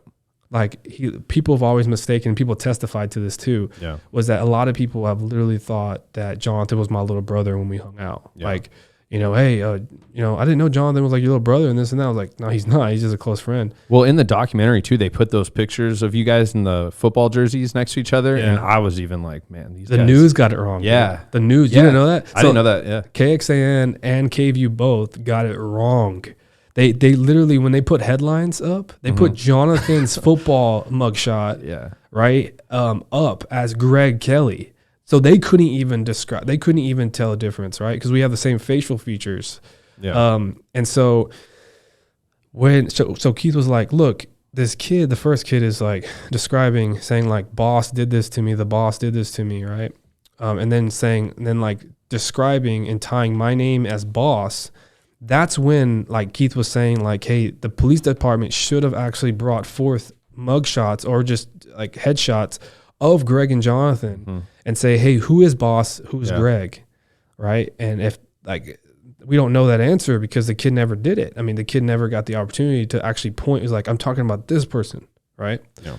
And so like Jana Duty didn't want to hear any of that. And she ends up just shutting it down. She said, Keith, let me tell you something. If there is not somebody else living in the house, the name of Greg, he's like, and he's like, no. If there's anybody named, if there's anybody in the I forgot how he said it, but she pretty much said it like, if there is somebody else living in that house and his name is not Gregory Raymond Kelley, then he's not getting out of prison. And Keith was like, man, dude, I can't get through this woman. And so that's when now like a long road of, her actually self-destructing herself, right? Just her true colors coming out, that seat becoming vacant, and Sean Dick gets it on election. And he, within 3 days, he accepts a meeting with Keith. Now Keith is like, okay, now I might have a guy who can sit down and let me show you this stuff. Greg's been in prison for 3 years. Yeah, we've been waiting 3 years for this lady to get out of prison. Get out of office. Yeah, Greg's been in prison for 3 years. I got denied by my first direct court of appeals. I got denied. They wouldn't grant me a hearing. So he's telling Sean, like, let me show you what 3 years of evidence to prove Greg Kelley's innocence. And I promise you, Keith literally put his name up on the line. He says, if I don't convince you that Greg Kelley's innocent, I will resign as an attorney. He's been an attorney for 33 years. Damn. I will resign. Now, Keith, I was like, dude, you didn't do that, Keith. And he's like, I did. I mean, this is the most concrete evidence I've ever had to show that somebody's innocent. And Keith's exonerated 10 people in his life. Yeah. You know what I mean? I like the little background they did on him. He's a go-getter, man. Yeah, he's a go-getter. This dude he's got a heart for innocent people. And that's the hardest thing. It's hard to be a defensive attorney. And then it's hard to be a defensive attorney defending somebody who's innocent. And so Keith does it each and every day, and he does it like clockwork. He does it like he was born to do it. And a lot of defense attorneys appeal attorneys, he's a defense and appeal attorney, but a lot of appeal attorneys at least try to get one exoneration in their whole career. He's got 10, 11th, which is me, right? And I'll explain that. I'll probably just spoiled the end. But well, I mean, you're here, so it's like it's not like we're there's a big shocker coming. But I mean, as far as the story is very shocking, and it's a great documentary as well. But yeah, I don't think you're spoiling much. So I mean, even to how did that play out as far as the next chapter of what happened in you getting that opportunity? So he ends up going in a meeting with Sean Dick. Yeah. Okay. And Sean Dick is completely blown away within minutes. He's like, holy crap, the justice system got it wrong. Oh yeah. He's like, dude, this is so disgusting. And he's ashamed. Like, he's ashamed. He's like, I cannot believe, but Sean's more like, holy crap, it's my third day on the job, dude. Come on, man. And he's like, come on, I'm getting now I have to deal with this. So he stepped into I think the Texas Ranger described it as the perfect storm. Mm-hmm. He stepped into the perfect storm. And so Sean Digg within minutes gets on the phone with the Department of Public Safety and to talk to the Rangers department. And the Williamson County hires the Texas Rangers to do a third-party investigation, a reinvestigation of the Greg Kelley case. Mm-hmm. And now the Texas Rangers is going to do the job that the police department never did. And Texas Ranger comes and sees me in, I think, February. Mm-hmm. This happened like beginning of January. And he comes and sees me in prison. And I got to have an interview with him and all that, talk to him. And then he goes and actually sees Jonathan, because Jonathan's been in and out of jail 16 times during this whole 3.5 year. The transformation of Jonathan from Picture to picture to picture. dude, it was just unbelievable how it was so obvious. He just continues to just a young fall. little athlete to like a hobo. Oh yeah, he was just it was, and I mean you can see the evil, like, and it might just be me just talking, but like you can look at him and you just know that like there's no good there. And you can wear it on your face, dude. Yeah, I mean, when you're an evil person, I mean, there's things like, even like, you know, I read the Bible and I'm a very faithful guy. So there's actually, the Bible talks about like how evil people actually give off a stench, and it's a figurative speech, mm-hmm. which it's a thing about them. It's a vibe. It's a presence. Mm-hmm. So when you're in front of somebody that's evil, you feel it. You know, you smell, you almost smell it. You see it, right? It's that energy that's given off. Yeah. And so Jonathan over the years has evolved and wearing his evil. Yeah. And people have seen it, and he gained a bunch of weight. I remember when he was getting investigated as a second suspect by Texas Rangers. Texas Rangers, like within months, a big headline comes out saying Jonathan McCarty has now been named a second suspect in the case, in the Greg Kelley case. The Greg Kelley case is now reopened, and there was pictures of Jonathan actually going to court for like our video, because I guess the media went into a courtroom and was actually originally doing a story on Jonathan being a second suspect, but was capturing footage of him appearing to a court while he's been in county jail for a drug violation that he had. And I mean, Jonathan had put on, man, like 100 pounds. He was not big at all. He's pushing 250. Yeah. You know, as a guy who's like 5'6", and I'm just like, man, that dude is stressing. Yeah. And I ended up going to get bench warranted. I remember getting like bench warranted in May. So January is when the Texas Rangers got involved. Mm-hmm. Now fast forward 5 months. What is bench warranted? So bench warranted means that you're in prison, right? You're in the Texas Department of Criminal Justice. You're their property, by the way. I mean, you are their property, right? And you're going back to court for something in the district that you're in the county that you're in, right? Either some inmates get bench warranted because they had previous convictions that they need to go to court for, that they just got convicted on, or whatever, right? Or they need to appear for a certain thing. Some people go back because they're getting a time cut because of their appeals going the way that they want it to go. And some people go back, very rarely, they go back because of an innocence hearing. Mm-hmm. I'm getting bench warranted back because I just got granted by the judge in Williamson County, who is Judge Donna King. Mm-hmm. Is she the blonde one?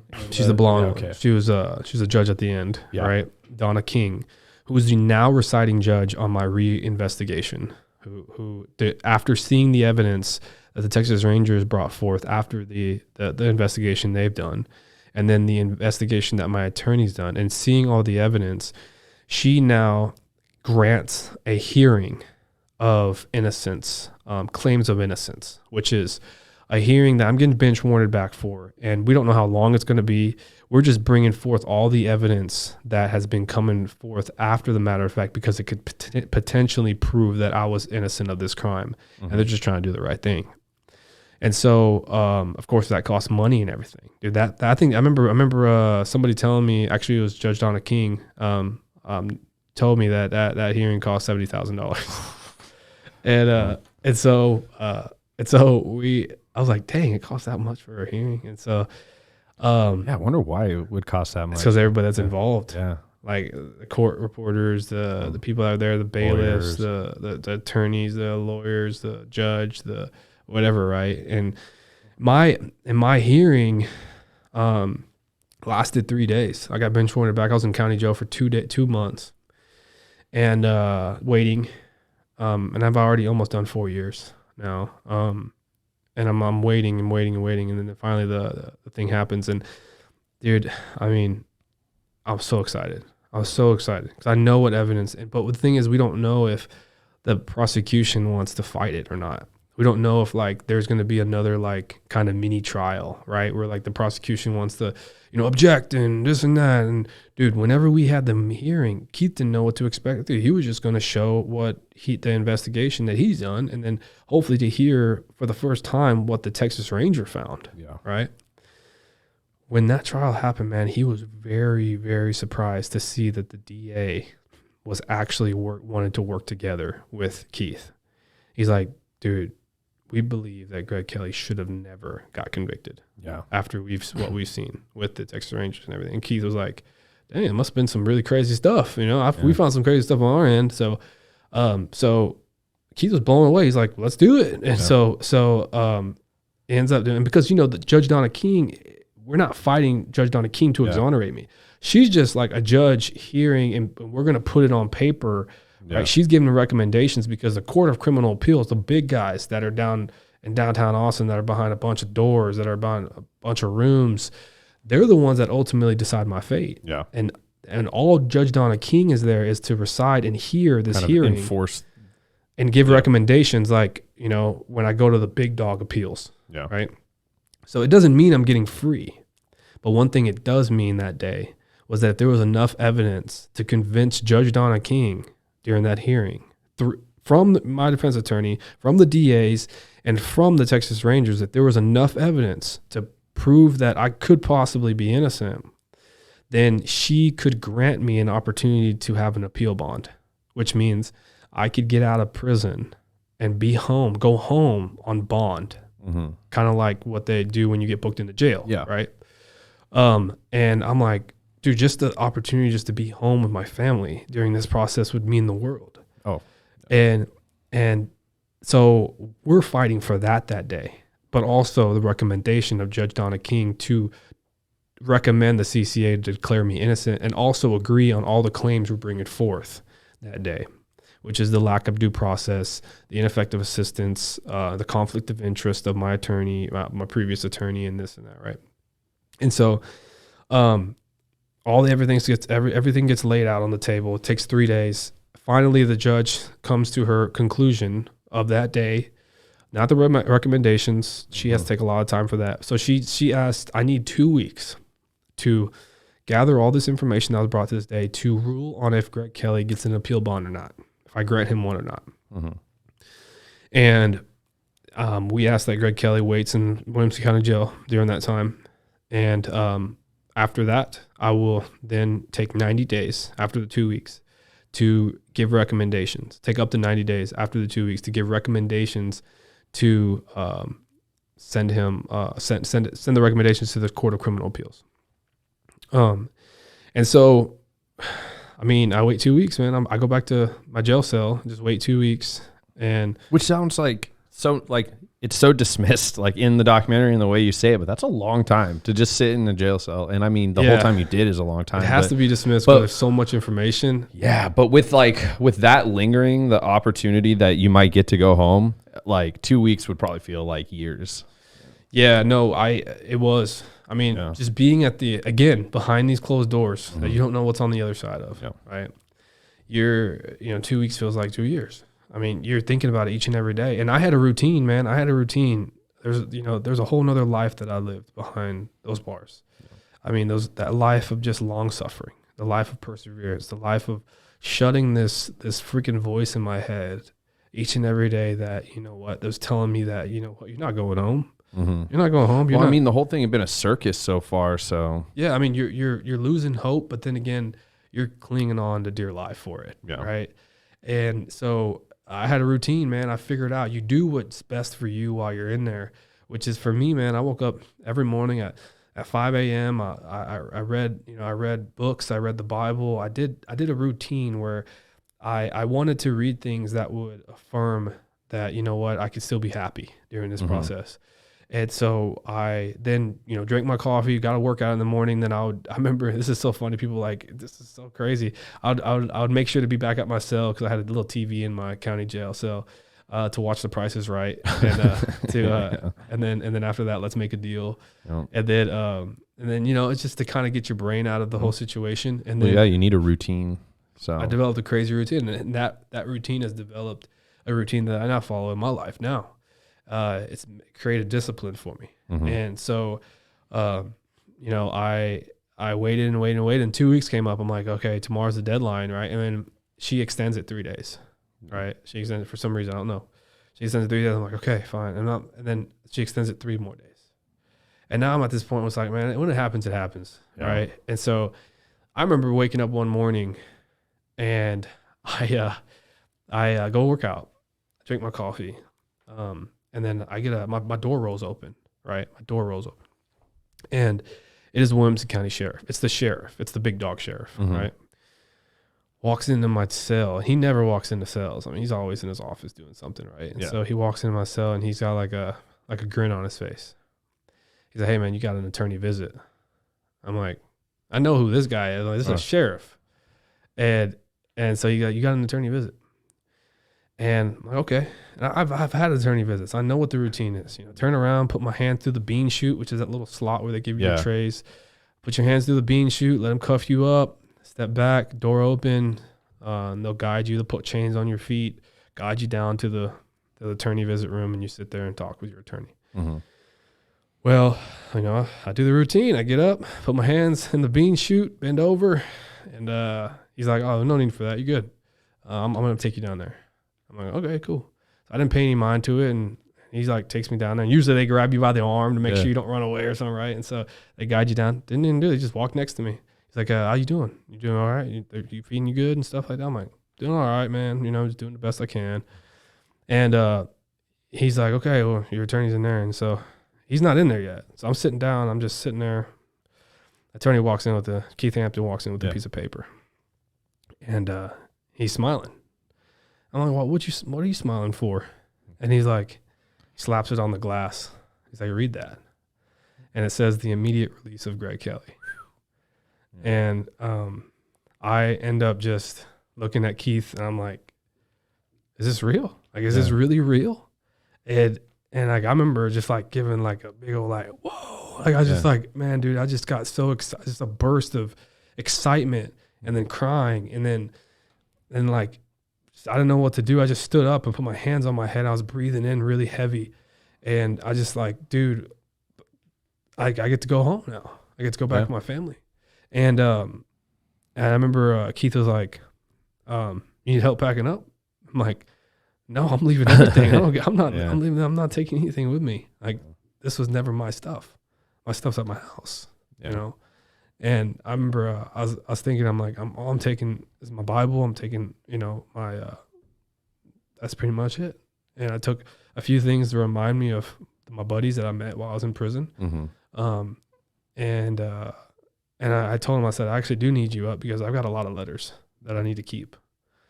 And I got a whole trash bag, like a black trash bag full of letters.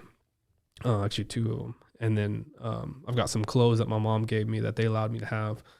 So but Keith came up there with me, and I remember him looking. He's looking at my cell, and I had a shower in my cell, and I had a little toilet. And he looked at it, and the shower's completely filthy. He's like, "You took a shower in that thing?" I'm like, "Yeah, man, you gotta live with what you got." And so we end up packing stuff up, and and then this is one of the biggest moments that I still have a video of, and I look at every once in a while, is just me walking out of the jail cell in the back, and. Everybody found out the news really quick within 2 hours. Like I found out the news, like Judge Donna King, signed that paper for my immediate release, literally like 20 minutes before Keith let me know. And then when he let me know, it took like another 20 minutes to pack up my stuff. So within 40 to 45 to an hour, right, there was like 200 people outside the jail. Oh yeah, and it shows in the documentary too. Like you had like a whole like press Yeah, like every media, news station just hightailed it over to the county family jail. supporters. Yeah, and because they didn't know when it was going to come down, and so they wanted to get the shot. And I finally, walked out of the jail, and Gabriel actually, so Judge Donna King actually told Keith at like 5 o'clock in the morning that morning, because Judge Donna King knew that Gabriel, my wife at the time she was my girlfriend still, but she was in LA, and she was an LA Chargers cheerleader. Oh, really? Oh. And she can write a book about all the crap she went through. Yeah, You know I'm what I mean? sure. Being on that pedestal. Maybe we'll have her on. Yeah, I mean, being on that pedestal. I mean, if you ever want to have a show about strength of a woman, Yeah. and stand by your man, all that type of stuff. Well, that's what I was telling Marlon when we scheduled this, and after I watched it, I was just, and I was saying to you in the beginning, like, that's a ride or die. I mean, that's wife goals right there, like someone that knows you and trusts you and sticks with you through everything. Because I mean, anyone else would have just walked. Sometimes I look at her, I'm like, I don't think you're of this earth. Yeah. I don't think you're of this earth. You're one of a kind. Like, just to go through everything. I mean, she wouldn't hear it, man. Like, when I was in prison, I wrote her a broke-up letter. I broke up. I tried breaking up with her. I said, you don't need to go. I mean, I hear about what you're going through. I hear about the names you're being called. I hear about the opportunities you're losing in the industry of your dreams of being a commercial dancer, a backup dancer for celebrities, just like trying to go and make it to the NFL and be an NFL cheerleader. I've heard about things that were taken from you just because you're connected to me. And all I ask is just you be my friend. You be here the whole time. You don't have to connect you and attach yourself to me, but you don't have to like be attached to me as far as like being your boyfriend. Yeah. And I remember her writing me back, and I was like, she wrote me back within a day. She was like, I don't want to hear it. Yeah. Like, I don't want to hear it. Like, you're being unbelievably sweet, but I'm with you to the end. I mean, we've talked about marriage in high school. I mean, this is a woman I was going to marry. Yeah. But we're going through a nightmare together first. Right. And so Judge Donna King, she contacted Keith to contact Gabriel to tell her to catch a flight because she's not going to want to miss this. Yeah. That's all he told. That's cool. That's all cool he told. Yeah. Because before she even went to the office, she said, Gabriel does not want to miss today. Get her on a plane and come home. And so she does. She gets on a plane. She doesn't even know what's happening. Keith was like, I bought you a plane ticket. Come home. Right. And so. Oh, God. And, there was so much going through her head. Yeah, she's like, I bought you a plane ticket, come home, something's happening. And Gabriel's like, what's going on? Yeah. And she's like crying on the plane. And so she, like, nobody's telling her. And finally she shows up to the county jail, and I walk out, man, with all the stuff in my hand, and we embrace and we hug and we kiss. And it's in the documentary too. It's in the documentary. Great, yeah. And immediately you can just see, man, the moment that we had, which was just, I mean, I was always trying to figure out what I was going to do when I get walked out. I was like, what am I going to do? Kiss the ground? Am I going to like raise up my hands, look up at the sky? Like, what am I going to do? Did you know she was going to be out there when you were walking? That was just a surprise? No, I just saw her running towards me. I'm like, whoa. Yeah. The whole time I was watching that, I'm like, man, I wonder what that must have been like. Just the whole flood of, that's so much, but it's good. It's good stuff, but it's so much to. Yeah, I was real, and then to have to talk to the press. Yeah, I was real quiet, man. I was trying to like gather everything. Yeah, like people don't realize, man, that when you go through, I've had the privilege to go to school while I was in prison. Mm-hmm. I've had the privilege to learn a lot about psych, and your personalities in life are created by your surroundings and the stimuli and how you react to them. And so when you're around a lot of people that listen to rap music, then you might start listening to rap music, right? Yeah. When you're around a lot of people that are quiet, you start becoming quiet. When you're around a lot of people that cuss a lot, you find yourself cussing more. When you're around a lot of people that are introverted or extroverted that are very outgoing, you start becoming a little bit more outgoing. Yeah. Sociology 101 right there. Yeah. It's just adapting to the traits you're around. Yeah. You're kind of adapting to your surroundings. Yep. Right. And so while I was in prison, I was by myself for 3.5 years. I was in a cell by myself. Well, sometimes by myself. Sometimes there's a lot of times in prison, man, where I had to defend myself. Oh yeah. And that landed me, even though I didn't start it, that landed me in a cell by myself. And that was on repeat. I didn't know when I was going to go to seg. I was in seg for 4 months straight, 23 hours in, 1 hour out, by myself. And I'm a lot different than when I first came out. I hardly could complete a sentence because I learned to just be by myself and with my own thoughts. And and that's where that routine, if you don't develop a routine, you'll go crazy. Yeah. That's where literally, like, that's the thing about mental disorders, right? It's that disruption of a process within your brain where it just affects everything and it just messes you up. And so I tried to develop a routine in my life that I knew it was going to come next, and I knew I was going to look forward to this, and I wasn't going to get caught in my own negative thoughts and stuff. And so I had a hard time developing sentence when I look back on my interviews that I have right when I get out of jail, and now who I am now when I publicly speak and tell my story. I'm like, man, I've come so far. I've come so far. And I've even been made fun of on how I spoke when I got out. And I'm like, dude, just go through what I've been through. Exactly. I was just going to say that. And so now, like, I remember right when I got out, I got in a Suburban and we went straight to the lake. Yeah, and, that's in that too. It's awesome. That was immediately when I got out. I was handed Which lake was it? It was Jake's Lake. He lives in Georgetown? He lives in Marble Falls. Oh, okay. It was Lake Austin, but it's right before Marble Falls on 1431 if you keep going straight, right? And so he's about 10 minutes before Marble Falls on 1431. Lives in a gated community, really nice place. It has a lake house there. And we just hopped on his boat, man, and I got up first try wake surfing, and he's like, man, you freaking athlete. He's like, this is an athletic move right there. He's like, it took me 5 tries. And but man, I just had the time of my life. That's the first time I smiled in so long. And Rudy's Barbecue was out there. He had like a band. I'm like, Jake, what are you doing? And he's like, dude, you're coming home. You guys were celebrating hard, man. But it's much deserved. Like, that's a pretty tough thing to go through. I think that you needed that. So it was great. Sometimes it was overwhelming to be with all those people, but and it's so crazy, man. You want to talk about just the crap that was instilled into me during that time.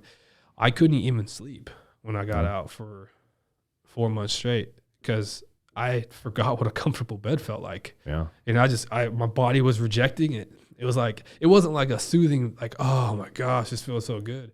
It was weird to take a shower privately, and it was weird to lay down in a comfortable bed. It was weird to hop in a car and drive by myself. And it was just like, it was very uncomfortable. And then so I finally talked to somebody about it, and it was like, I mean, you were programmed to, for so long, accept this lifestyle, to accept and ask when you needed to eat, when you needed, it's institutionalization. Yeah. You're becoming institutionalized. I mean, you had a very minor effect of it, because I was in a supermax prison, I was in the WIN unit, which is for big time offenders, killers and stuff like that. And so it's really tough on inmates there. The guards were like trying to break you sometimes, like really mess with you mentally. So it's a problem I have. I've looked into prison systems, and I feel like for prison, if you're sentenced, unless you're going for life, I think the whole point of it, isn't it to like help essentially solve whatever issue that made you go into prison and help reinstitutionalize you back into the real world. But I feel like it does the complete opposite.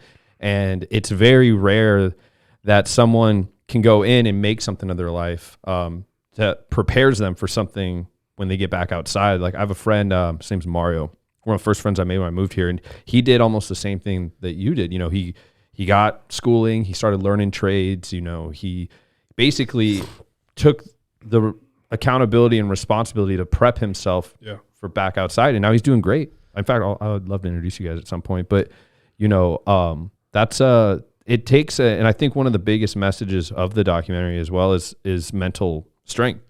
Yeah. And that's something I applaud you on, is you were, the fact of all the shit you go through, and that we'll continue to go through, that we'll, touch on here in a sec, how you were able to, almost turn such a negative into a positive, and take what situation you were in and try to make something of it, not knowing when you were going to get out. So now that you're out, you're, on release, then you go through, what's the next process? So when I'm on release, of course, I'm trying to live the best life that I can under the circumstances. I'm technically on bond, so I'm still considered a convicted felon on appeal bond. So my name is still still have a record. My name's still in the Department of Criminal Justice. Were you allowed to go do or not do things? No, I was not allowed to. Judge Donna King, she, the judge that released me, she actually has reign on what stipulation she has on my release. And she didn't give me any. She didn't give me nothing. But still, I couldn't have the small little liberties and freedoms that I think that we take for granted every day, like owning a gun and being able to vote and doing small things like that, and all things that I do now. And because I freaking am so grateful for, right? Because, not having the option is another thing, you know? And so, and it's small little other things too, that I'm like, oh, I can do that now, like, if I wanted to go to Australia, well, I wouldn't want to go there right now. But right, if I couldn't go to Australia, I couldn't go to these places that wouldn't accept felons. Yeah, so, I didn't know they did that. Yeah, no, even though their history of being a penal colony. I know, right? And but it was very disheartening, because even though I felt like I was trying to live a free life, I lived with Jake for a little while in his lake house just to get away from everything. Yeah. A lot of people were reaching out to me. I've had some people be very rude to me, not much, but every time that I went out, I've had people shake my hands at gas stations, grocery stores, just locally, because it was all over the local news. This is before documentary and all that. This is just like local news. Greg Kelley, just got released because he could be innocent, right? And news spreads fast, so and as you learned going in, so and so people were shaking my hand, and they were trying to buy Gabriel and I dinner and this and that. So it was pretty cool to feel accepted back in your community, you know, and which is kind of rare given the label that probably persisted once you first got. I think people started flipping their belief, their view on it, because of course, information is only information that were given to us. And so whenever the information was only coming from the police department and the news was only getting information from what the police was saying, then people started developing their views from that information, until we brought forth some other information that never got showed. People were like, okay, now I think different now, you know? And so a lot of people, 80% of people that shook my hand, 80% of people said, man, I'm so happy for you. They first believed I did it. Oh, right. And I had literally, until the news came out, the Texas Rangers did their own investigation and all that. Until the news came out to say, you know what, Greg Kelley didn't do it. Right. Make your own decision right now. Right. Make your own decision from what's on the table. And people did. And I remember, going to places and people were apologizing, saying, I know you didn't know this, but, there was one girl that went to high school with me. I'm not going to say her name, but she was very disgusting on she attacked me, attacked Gabriel on social media, posted things. She wasn't the one in the documentary? No. It was a different one. Okay. Different one. We'll get to her, but she just said man, I'm so sorry. I talked mad crap about you. I don't expect you to forgive me. I just wanted to let you know, just for me, that I'm sorry for saying all of that. And it was a Facebook message. And I replied back. I said, man, there's no hate here. I mean, I get it. Do I feel bad about it? Do I feel like I was hurting? Yeah, I was hurt about many people. But for the fact that you're able to do that, not only helps heal me, because what heals me is to give you grace, to say, hey, I forgive you. Because forgiveness is not about that person. It's about yourself.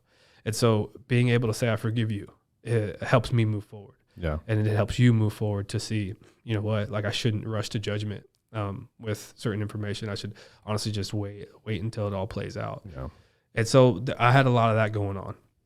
And but the big thing, the waiting process for the CCA, the Court of Criminal Appeals. See, I was released, but I wasn't free. Yeah, that's what I wanted to go into, was how that whole process played out, as far as now you're going into the Texas, what was it, the Ninth Circuit? So it was the Sixth Circuit of Appeals. Yeah, that's right. So it's in downtown Austin. It is the CCA, the Court of Criminal Appeals. Yeah, that's right.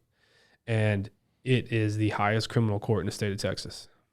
There's 9 judges. And just to kind of give you a brief history on the court that I'm now going to, that the recommendations of Judge Donna King after that hearing is going to, right? That my case is now sitting in is it's a court that it's like winning the lottery to get exonerated in. In the documentary, you have an ex-judge who actually sat on the Court of Criminal Appeals for some time, for seven years or something.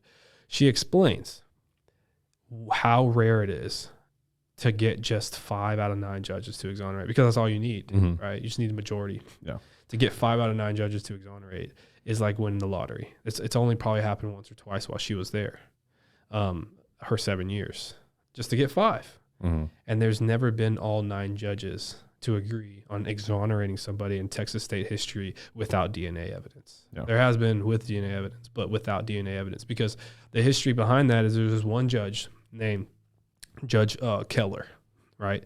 And she's been notorious for being a very tough on crime. I don't want to hear it unless you have DNA evidence. And if you have DNA evidence, it better be rock solid DNA evidence. She's never exonerated one person in her whole time. She's been there for 30 years. She's never been a part of exonerating somebody. She's always said no. Did that person get exonerated? Maybe, because they probably got 5 other judges, right? So, but she's never exonerated. She never agreed to exonerate somebody. And so with that, knowing that, I'm in this court. I'm like, okay, well, just tick her off. Like, I'm not going to get her, so I'm not going to get a perfect 9 here. So is there anybody else that we need to look out for? Right. And so me and Keith had a conversation, and he's like, okay, he's good to go. I think he'll agree. He'll agree. And so we had it down to like 3 or 4 that for sure rock solid. I think they're going to agree here with your actual innocence. But I don't know about these other ones. I just don't know how they play and this and that. And I don't know what they believe. I don't know how strict they are. And so it's a waiting game. And I asked Keith, how long could it take? Right when I got out, how long can this take, man? And he says, well, I don't know how long it could take. It could happen tomorrow. It could happen in a year. It could happen in 2 years. It could happen 3 years, 4 years, 5, 6, 7. I was like, what? Like, so I'm just going to sit here as a, bonded, convicted felon and to wait. And he's like, yeah, you got to check a list every week, every Wednesday. Oh, it's right on the website. You refresh it at 10 a.m.? Yeah, at 9 a.m. You have to refresh 10 a.m. in New York, but I'll tell you why it was New York. But every Wednesday morning, the CCA, how you find out the rulings of the CCA, every week at Wednesday, they refresh a list of all the rulings they've agreed on of that week. Yeah. So on Wednesday, I would every day for 2.5 years. That's how long the CCA had my case.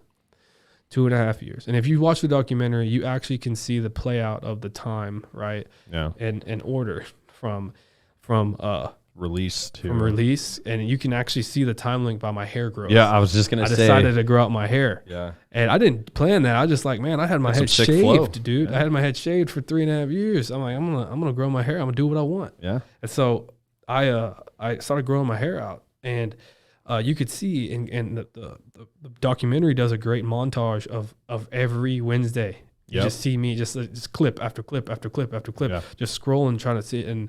And the editing and everything's great on the doc, and he actually has won multiple awards. It was a great documentary. I was locked in when I started. It flows very well. Yeah. Like the way that the editor, and I could talk about him all day long, but he's won multiple awards for how he edits things to like flow into, like, the audio stays the same, but the B-roll changes, and it immediately flows into the next thing, and it's very easy for the audience to stay on track. And so he does a great job. And but all that editing of showing that timeline, and then also the voice of me describing how this is feeling. Yeah. All right. Every Tuesday night I couldn't eat dinner. Oh, I couldn't eat breakfast every Wednesday morning. I couldn't sleep every Tuesday night, because what was running through my head was, is this going to be another situation where I'm going to be torn away from my family? Yeah. And we're going to relive all those emotions. Well, then even, and correct me if I'm wrong, but even between the time you were released to you know, where you're waiting to see the results, you started training again, right? Yeah. And so I did that because I had big dreams. Yeah. You know, I had big dreams. I described my situation that I was in was that, okay, I was a football player in high school. Yeah. I trained hard, wanted to go play college ball. My life was completely derailed, got flipped upside down. Complete evil entered my life. And now I'm going through this I call it the desert, right? I try to like summarize, because I'm actually, probably this is the first time I'm disclosing it with anybody, but might as well disclose it with the people of my city. the city, yeah. But I'm working on a book. Oh, Okay. cool. So I don't know the title of it or anything. It's still real preliminary, but I'm working on a book, and I'm trying to figure out the book in the sense of like examples of what it feels like. So like prison was the desert for me. I was out in the desert. I was alone. I was uncomfortable. I was hot. Prison's hot. I mean, I'm not figuratively speaking. It's literally hot. It's in prison. It's a red brick unit. It's no AC. They've got heaters, but they have no AC. Yeah. And you're just sweating all day long. Just complete torture. Yeah. You're hungry. You don't have food. Like if you don't have money to go to the commissary, which is like, you know, the convenience store of a prison, then you will go hungry, because from dinner to breakfast is a 14-hour stretch. Yeah. Like you eat dinner at 4:00 in the afternoon, and you don't eat breakfast until like 6 in the morning. Mm-hmm. So you're hungry, and when you're in the desert, you're going through all these mental like things of being suicidal, all these mental tortures, right, and stuff like that. And so that's the desert for me. And so when I exited the desert and I put it back into life, it was a hard adjustment process for me. But you know what?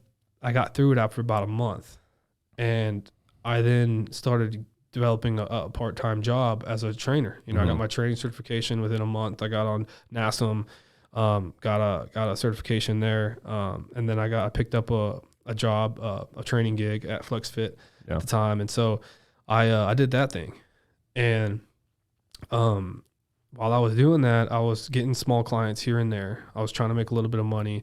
I was actually, hosting like, I was going to like public parks, man, and like seeing if like any kids like that I knew like growing up and like little brothers and stuff needed training to do football training with them. Because while I was in prison, I studied the crap out of fitness, dude. Like I studied the crap out of it. Like fitness was my escape from my reality in prison. It was going on that rec yard every time and cranking out as many pull-ups as I can.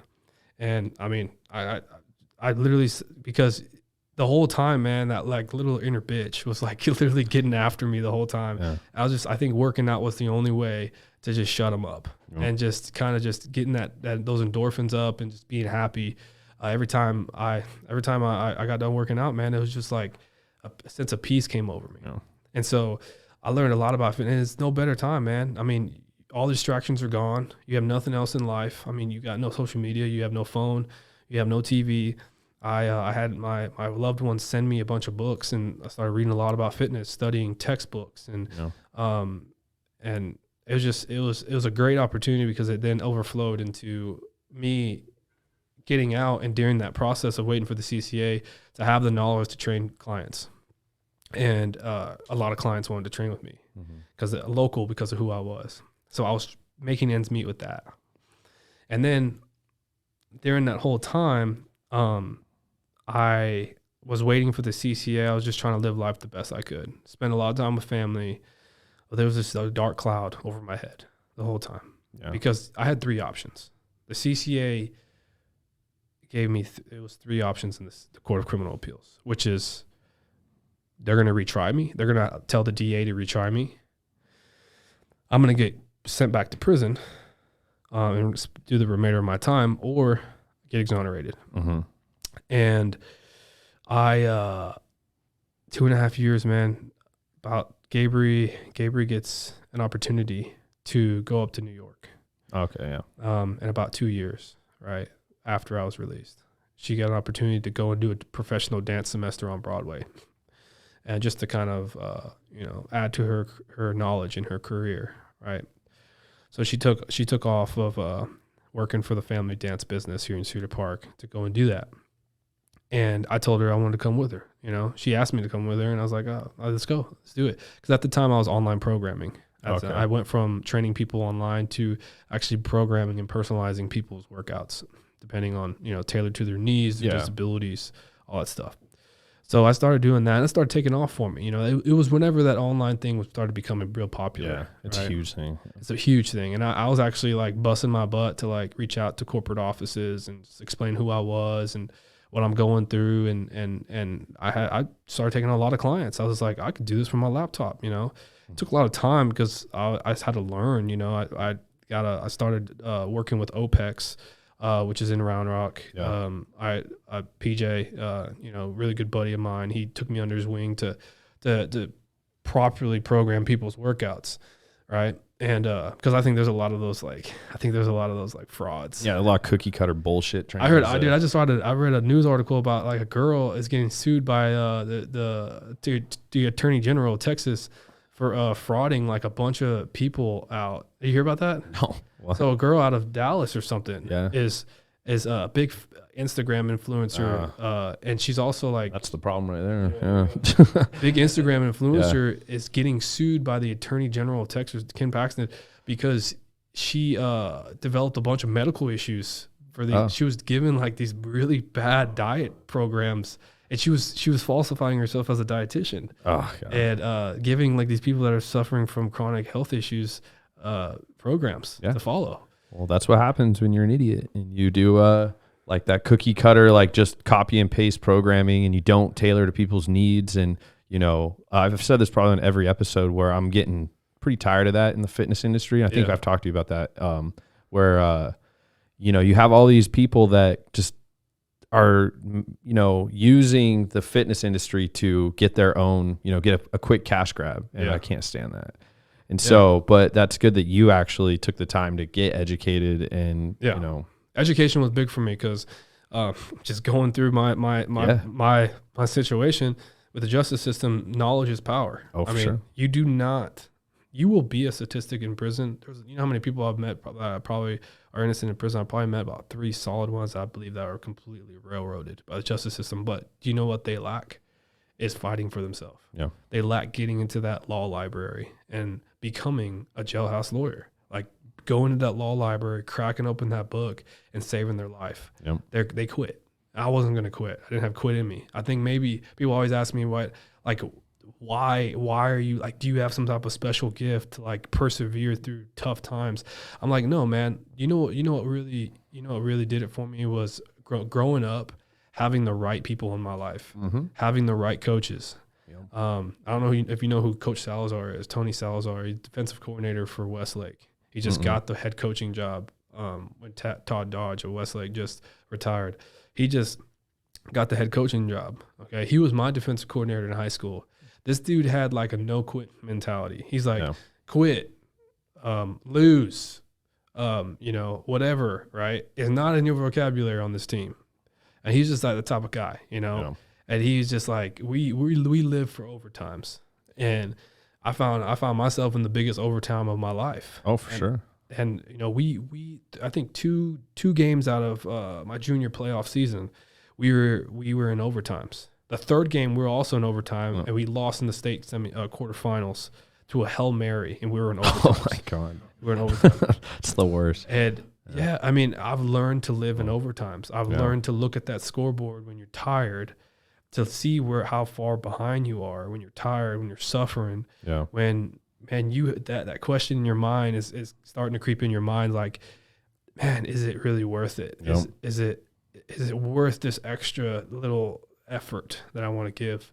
Well, and the old saying too is what a loser is. And a loser is somebody so afraid of failing that they don't even try.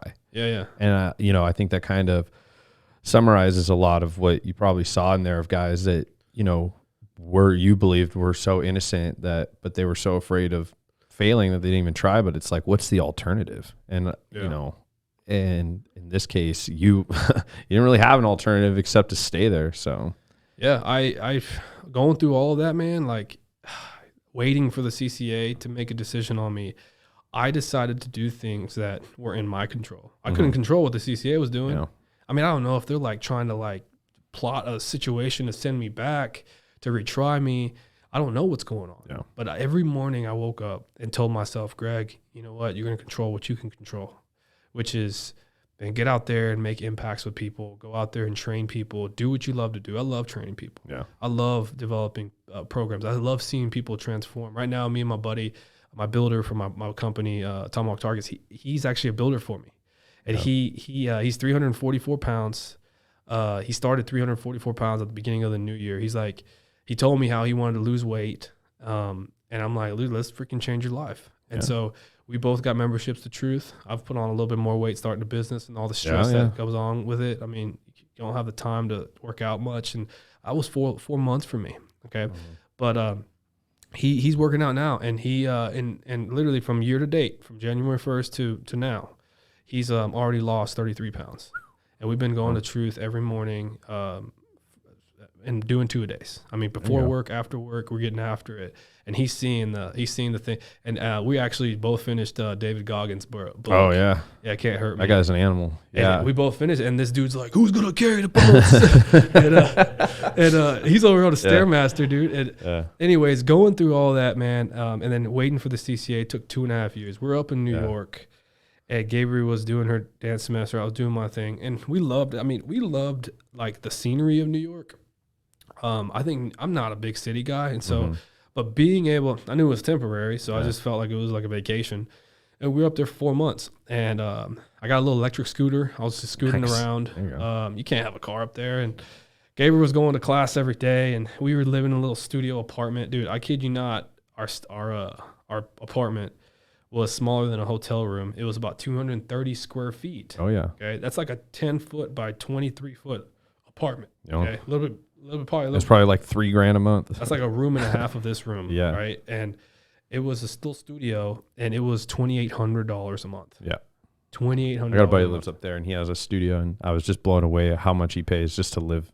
Yeah, we lived in Midtown. We lived in a pretty pristine hot spot. We lived That's where he's at. 4 blocks from Times Square. Yep. And so I got to see Times Square a lot. It was really cool.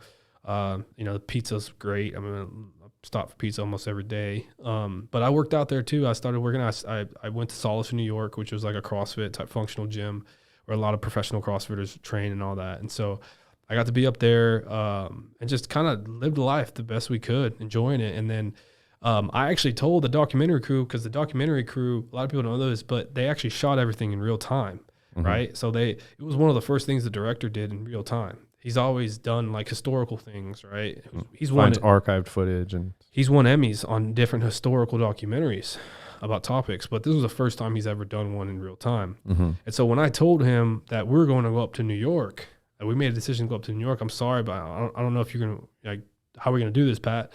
And Pat was like, shit, we're going up there with you. Yeah. And I'm like, what? He's like, every Wednesday we'll show up, knock on your door.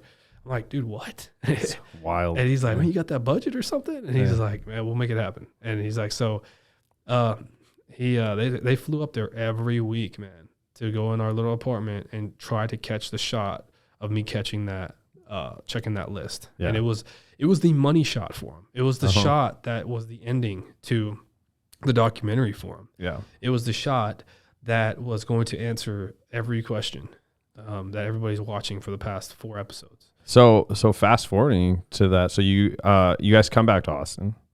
Yeah. And you're checking every week. And where were you living in Austin? Well, no, we were I found out up there in New York. Oh, really? That happened in New York. I thought that was in Austin. So, I really, like, obviously it's in the documentary. So kind of walk me through that, like, that whole day. Oh man, dude. That whole day I woke up. Of course, I put on some coffee. I try to go to the gym every morning, but Wednesdays I don't go because I check the list. Yep.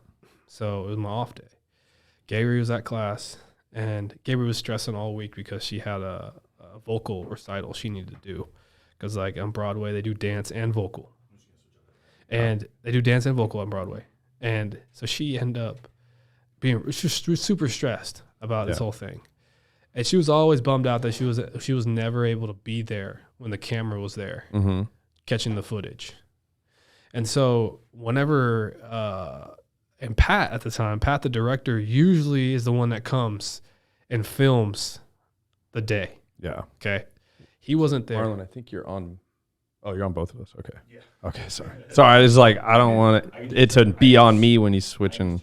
Yeah. And when we were telling this. So, sorry, I didn't mean to cut you off. No worries. No worries. So, Pat's normally the one who comes up Yeah. and catches the footage. Yeah. He wants to do it. Well, he ends up sending his cousin, who is also a videographer who does a lot of camera work for him, to come and get that day because Pat's has a scheduled vacation, go to Hawaii that week just to go with his family and just get away, right? And Pat the whole time is like in the back of his head is like, man, is it gonna happen this day? Like, and so guess what happens? I end up checking the list, and his cousin's there, and I refresh the list, and when you refresh the list, you want to be on the top of the list. You don't want to be on the bottom because the bottom is like the bad. The bottom is the bottom the rejections? Kind of. Okay. The top is the relief granted. Relief granted means that they've accepted your claims and they've granted relief on your claims. And so when I refresh it, I scroll down a little bit and I see it, and I'm looking up at the TV, and it's under the relief granted. And it says Gregory Raymond Kelley. And at that moment, you'll see in the documentary, at that moment, man, like, dude, it's just a sense of relief. I just remember watching you, like, you just had, like, disbelief. Like, yeah, you know, and you just stared at it, and you just had to, you know. It was my life. I remember telling Keith, like, my whole last 4 years of my life flashed before my eyes. Like, it was like, if you can think of a movie, it's like it's building up to a certain moment, and it's showing all of the crap, dude, the person went through, just clips of it, just really fast. Yeah. And like, I'm thinking about prison. I'm thinking about being called all this stuff. I'm thinking about defending myself. I'm thinking about the hell that I've been submerged into. And I just got rescued from it, you know, and this dark cloud that was over my head for so long, right? It's starting to just go away. And I remember getting on the phone call with Keith, and I'm like, Keith, is this real? Blah, blah, blah. And he's like, man, yeah, it's over, Greg. It's over. It's over. And he's like, this is what's going to happen next. You're going to get bench warranted, or not bench warranted. I keep using these legal terms. Yeah. We're going to have a hearing for you. Yeah, that's right. A hearing and a press conference. Press conference first that day, and then a hearing this month sometime. We get a hearing day. We end up flying back. We fly back for our hearing like a few weeks later. And when we fly back, we fly back first just to be with family. Yeah. All right. And then we come back. And then when we come back, it's a whole nother situation for us. One of my favorite parts too is when Gabriel came home.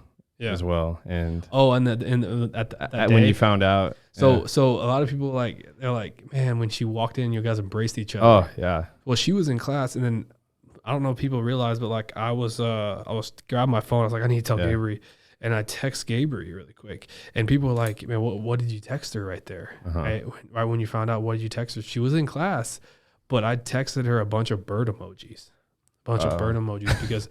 We made a little joke, like an inside joke between us, that the bird emojis represented freedom. Yeah. And because birds are super free, man. And so, and even in the Bible, it talks about the dove, you know, finding salvation, finding land, in the story of Noah, right? Noah's Ark.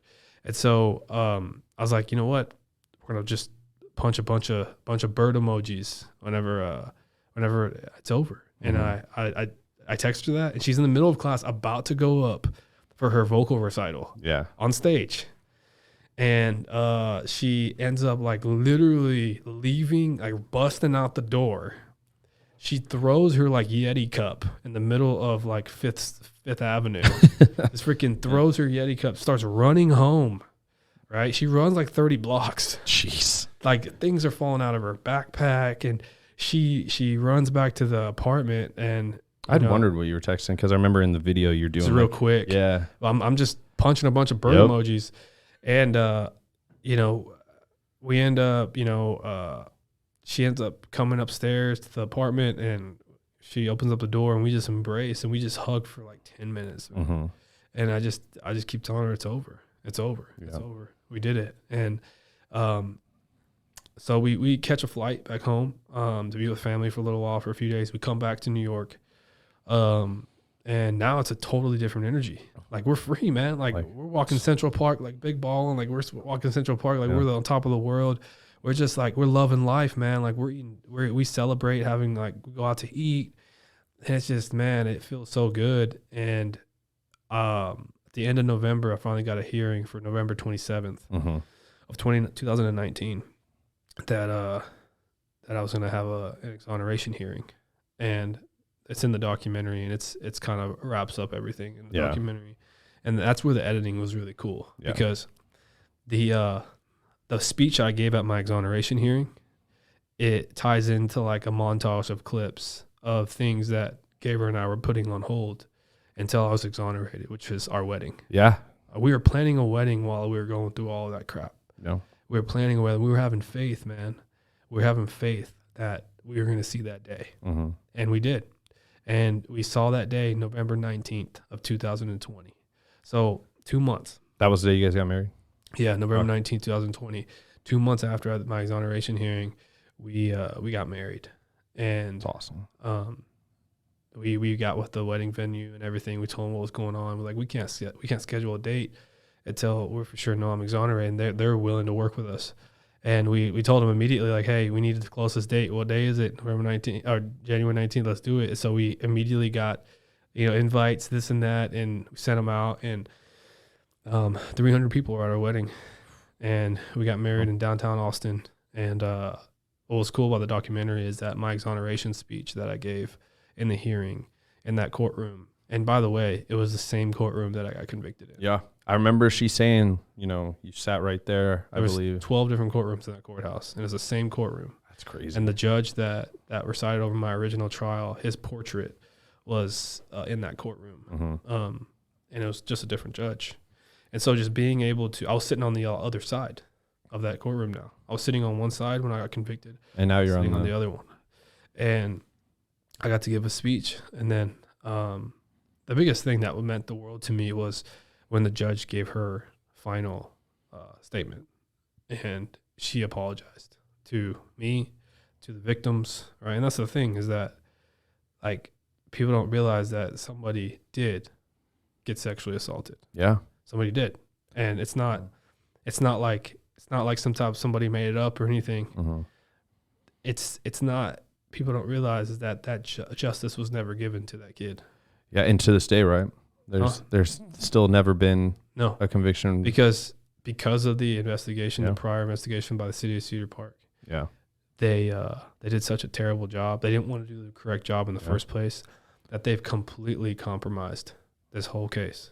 You can't do it. You can't do it 6 years after the matter of fact with something so sensitive. You can't do it after 6 years. Well, yeah, like you said, the lack of detail that went into the initial investigation, like I just can't imagine how they would be able to, indict someone or pursue legal action. Yeah. And I think that was probably one of the more important things that really bummed me out was, that, and we mentioned this in the beginning too, was that, there was not at any point in the documentary or any really of this whole, experience where anyone denied that these kids or this kid was, assaulted in a sense. And it is really unfortunate that, it's going to be impossible for this kid to get the justice he deserves. Yeah. That they were more hell-bent on just making an example out of you than actually chasing the truth. And so, and one of the other things that really bothered me, and you mentioned it in the documentary as well, is that, regarding the system was later, or it might've been while you were inside or later than Jonathan had, gotten arrested again for an incident down in San Marcos. And that the deal that he got was just a slap on the wrist. And you had said it in the documentary that you got hit 25 years with something that you didn't do. And then you had, with little to no evidence and this and that. And then he got a slap on the wrist for pleading guilty. Yeah. And so that blew my mind. Yeah. I like I said before, when we were talking off mic, Yeah. it was the thing about the justice system is getting the right guy. Exactly. It's getting the right guy. It's, just to sum it up and give you an idea of what this police department was in the documentary during my innocence hearing that I had, right? The detective, Detective Chris Daly at the time for the city of Cedar Park, he gets on stand and gets asked a question by the prosecutors. Yeah. And asks him, hey, what's your definition of justice? What's your definition of justice? And he then looks up and is like, well, I believe it's a successful prosecution. That's his definition of justice. That's so inaccurate. That's the thing is that when what if somebody was telling you, hey, I didn't do what you're saying I did? What you're accusing me of. What if I'm innocent? What if you're targeting me right now? What if I'm doing everything I possibly can to prove to you that I didn't do this? Are you still going to pursue a successful prosecution? Is that justice to you, for you? And then, I wanted to stand up and just say all that stuff. Yeah. I wanted to put him in his place because after he said a successful prosecution, there was a complete silence from the DA and from our end, and there's gasps from the audience. Yeah. Like, how is this person wearing a badge? Yeah. And the Texas Ranger gets put on the stand after that. And And the Texas Ranger gets asked the same question. What's your definition of justice? He says, seeking the truth. Yeah. Finding the truth. That's what we try to do in this whole thing, was find the truth. And if we found the truth in the beginning, then what Jonathan did after I went to prison, not only did he have 16 drug offenses in and out of jail right during that whole time while I was in prison, but he also sexually assaulted and drugged and sexually assaulted multiple women while I was in jail. Yeah. Now that leads me to the biggest statement that I could ever tell anybody who wants to be a prosecutor, a detective, that wants to be a cop. Yeah. When you get the wrong guy, the right guy is out there doing more. Yeah. They're out there victimizing more people. When you get the wrong guy, you ruin more people's lives.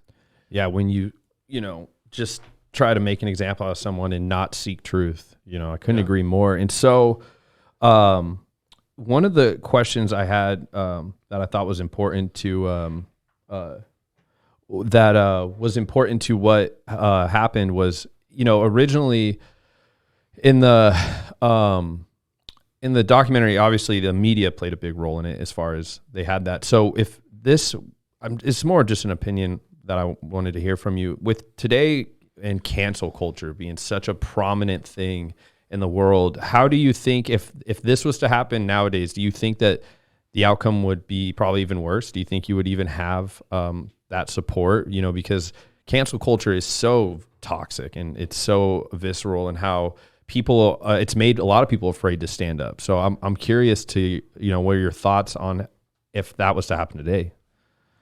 So cancel culture wasn't a big thing whenever this happened to me. I think it was happening. I think it kind of brought to the surface maybe right around when I was exonerated, maybe 2019. Yeah. But, I do think that it would have played a role in my whole life trying to get it back, because Jake would have been treated differently. I mean, people were literally trying to cancel Jake. So, this is another thing I want to talk about that Jake had to go through, that I had to go through, that everybody who stood up for me.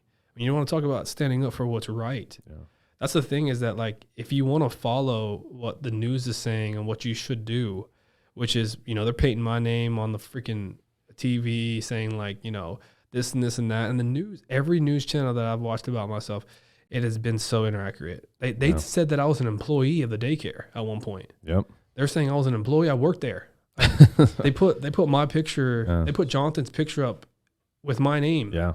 They've done all these things. Of course, they're not going to be held accountable for, right? No. They spread all this misinformation. Well, that's, the problem with today, and a lot of the shit that they get is that it's all about clicks. Yeah. And being just clickbait, and I I did notice that is it's also the same problem. They don't seek truth. Yeah. It's how can we just, be seen the most? It's all about ratings. It's Yeah. about ratings. And then like, you want to talk about people that tried to really attack Jake and me and my family is, I don't remember that girl, Lindsay Armstrong from the documentary. So for people that haven't seen it, and I encourage people to watch the documentary, it's so good. There was a woman in there that she go to school with you, right? Yeah. So the backstory behind her was she went to the same high school as us. She was a year or two older than us. Mm-hmm. I believe she tried to try out for the Bluebells at one point and didn't make it. The Bluebells are a dance team for Bluebells, yeah, we're the dance team for the high school. Yeah. Very prestigious. Everybody wanted to be one. Yeah, they look cool. Yeah, they were Looks like a pro. They were performing at like NBA basketball games. Yeah. They were being invited to NFL football games. And like the who ran it was my mother-in-law, Tracy, which is Gabriel, my wife's mother, right? She ran it. Tracy, I know? Tracy, you know. Oh, wow. She was the director of the Bluebells for 30 years. So that's why she had such a big name in Leander when she started, move here in Cedar Park. She, people wanted to be a part of what she has because she was just a good-hearted, person. Not only was a good-hearted person, but she knew how to win. Yeah. And people wanted to have that. And so, there's this girl that came forward. She came out of left field. I don't know where she came from, but I finally know where her tie was. Mm-hmm. It was her mother. Okay. Her mother has a significant role in my case because her mother was behind a bunch of troll accounts on social media. Wow. Behind this whole thing. And her mother claims she's a child advocate. And she is one of the most disgusting people I've ever met. I haven't even met her, but I've ever witnessed. Because let me just tell you something, man. I'm not gonna blast her out there like that, but I can say her name on here, but she lives here. I mean, she lives here. She lives in Cedar Park. But for the fact that you get your daughter to get on a documentary and talk mad shit about me, and none that's actually like related to the whole thing, right? It's all actually, opinion. It's actually not even like, it's not even shit. It's like, she stated that she was sexually assaulted. She's a victim and she's a child advocate. She knew me and Gabriel. She knew that Gabriel was popular. She knew I was popular for being a football player. I was captain of a football team my junior year. She's just like, I believe the kid. I believe the kid. And the reason why Pat told me beforehand, he's like, look, man, I'm going to be completely unbiased about this because that's what I do. Yeah. That's why I've won an Emmy before, is because people don't want to hear biased documentaries. So I was like, oh, let's do it, Pat. And that's the thing, is people don't realize, like, I made the documentary. I agreed for this guy. I didn't get paid for it. Yeah. I mean, I can be straight up for that. I didn't get a dime from this documentary. It's been aired in 60 countries. Yeah. It's been, I mean, I've gained, thousands of new followers from this. It shows you that, like, this documentary impacted multiple people. Yeah. Okay. I didn't get paid a dime from this. I didn't agree to get paid from a dime from this because this documentary was not something that I was trying to get paid for. Yeah. This documentary was a documentary to save my life if need be, to expose the truth that the state of Texas didn't want to exonerate me. If they wanted to send me back to prison, right, and not do the right thing, then I had this documentary to blast out to the world to cause a lot of chaos, saying, you know what, we're not going to stand for this.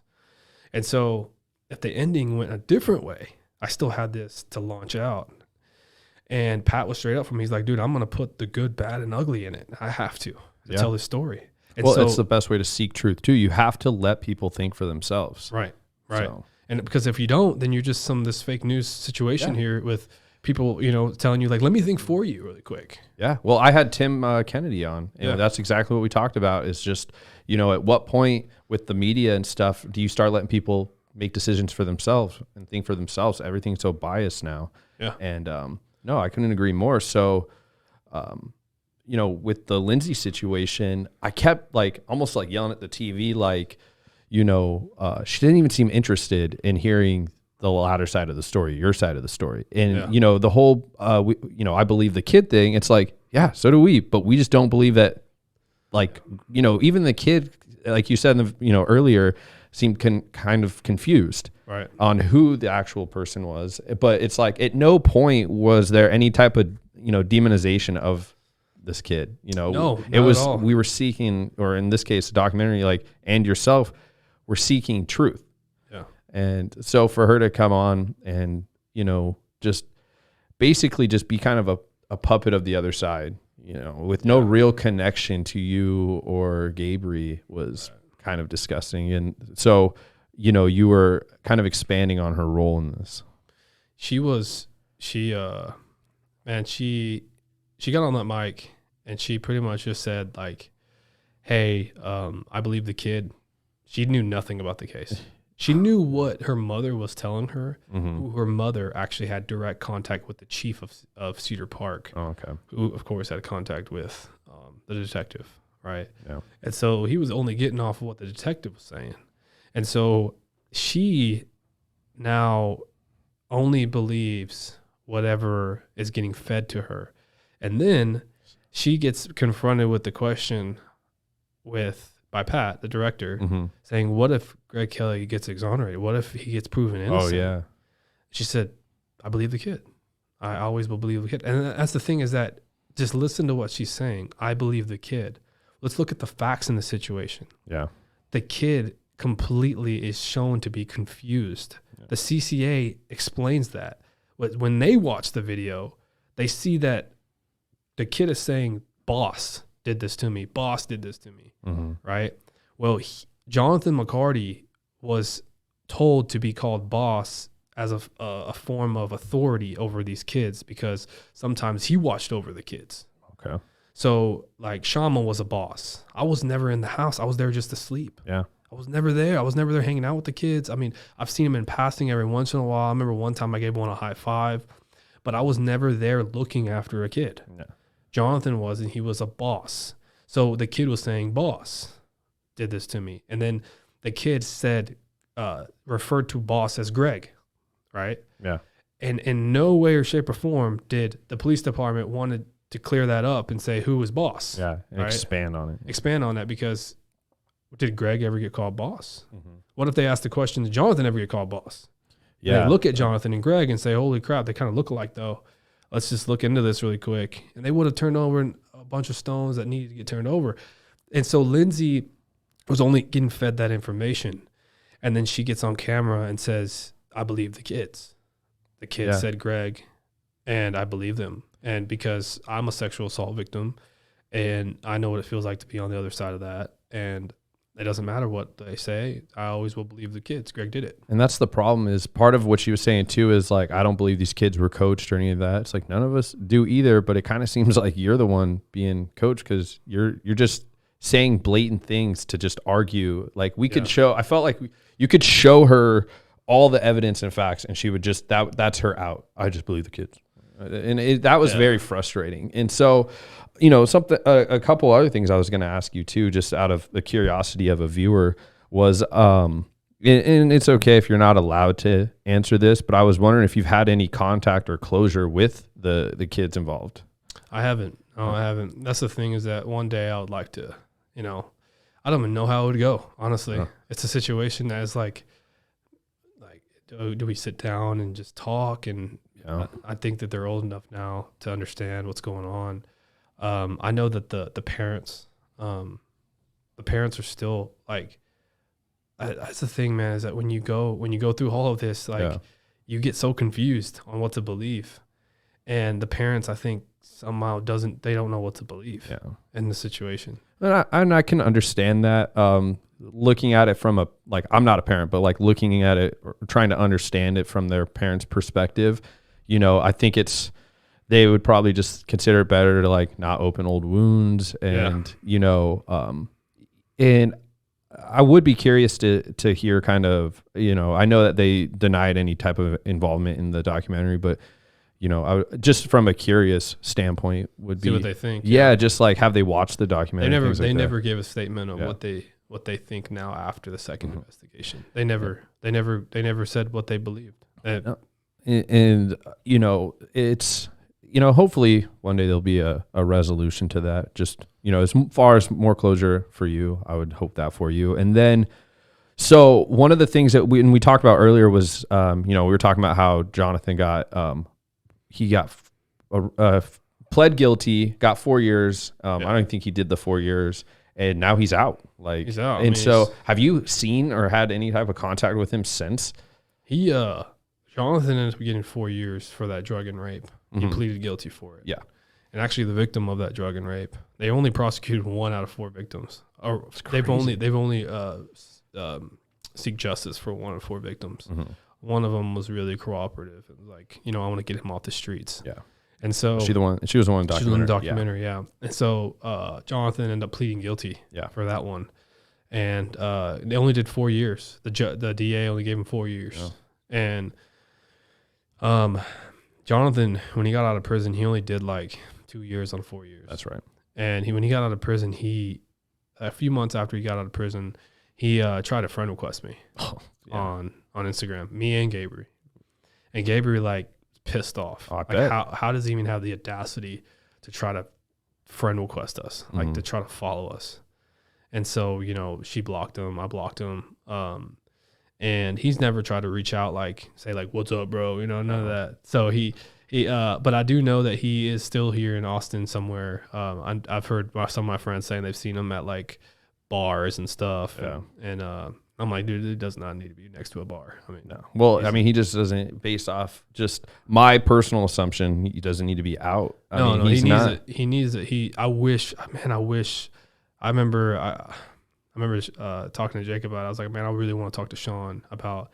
Sean didn't want to pursue charges on him. Yeah, that's in the documentary too. It was so messed up, man. The case was so messed up that Sean was having a hard time trying to find a county to try Jonathan in, because he was in this whole area. It's really, you got to find juries that don't know the case. Yeah, you got to find people that don't know it.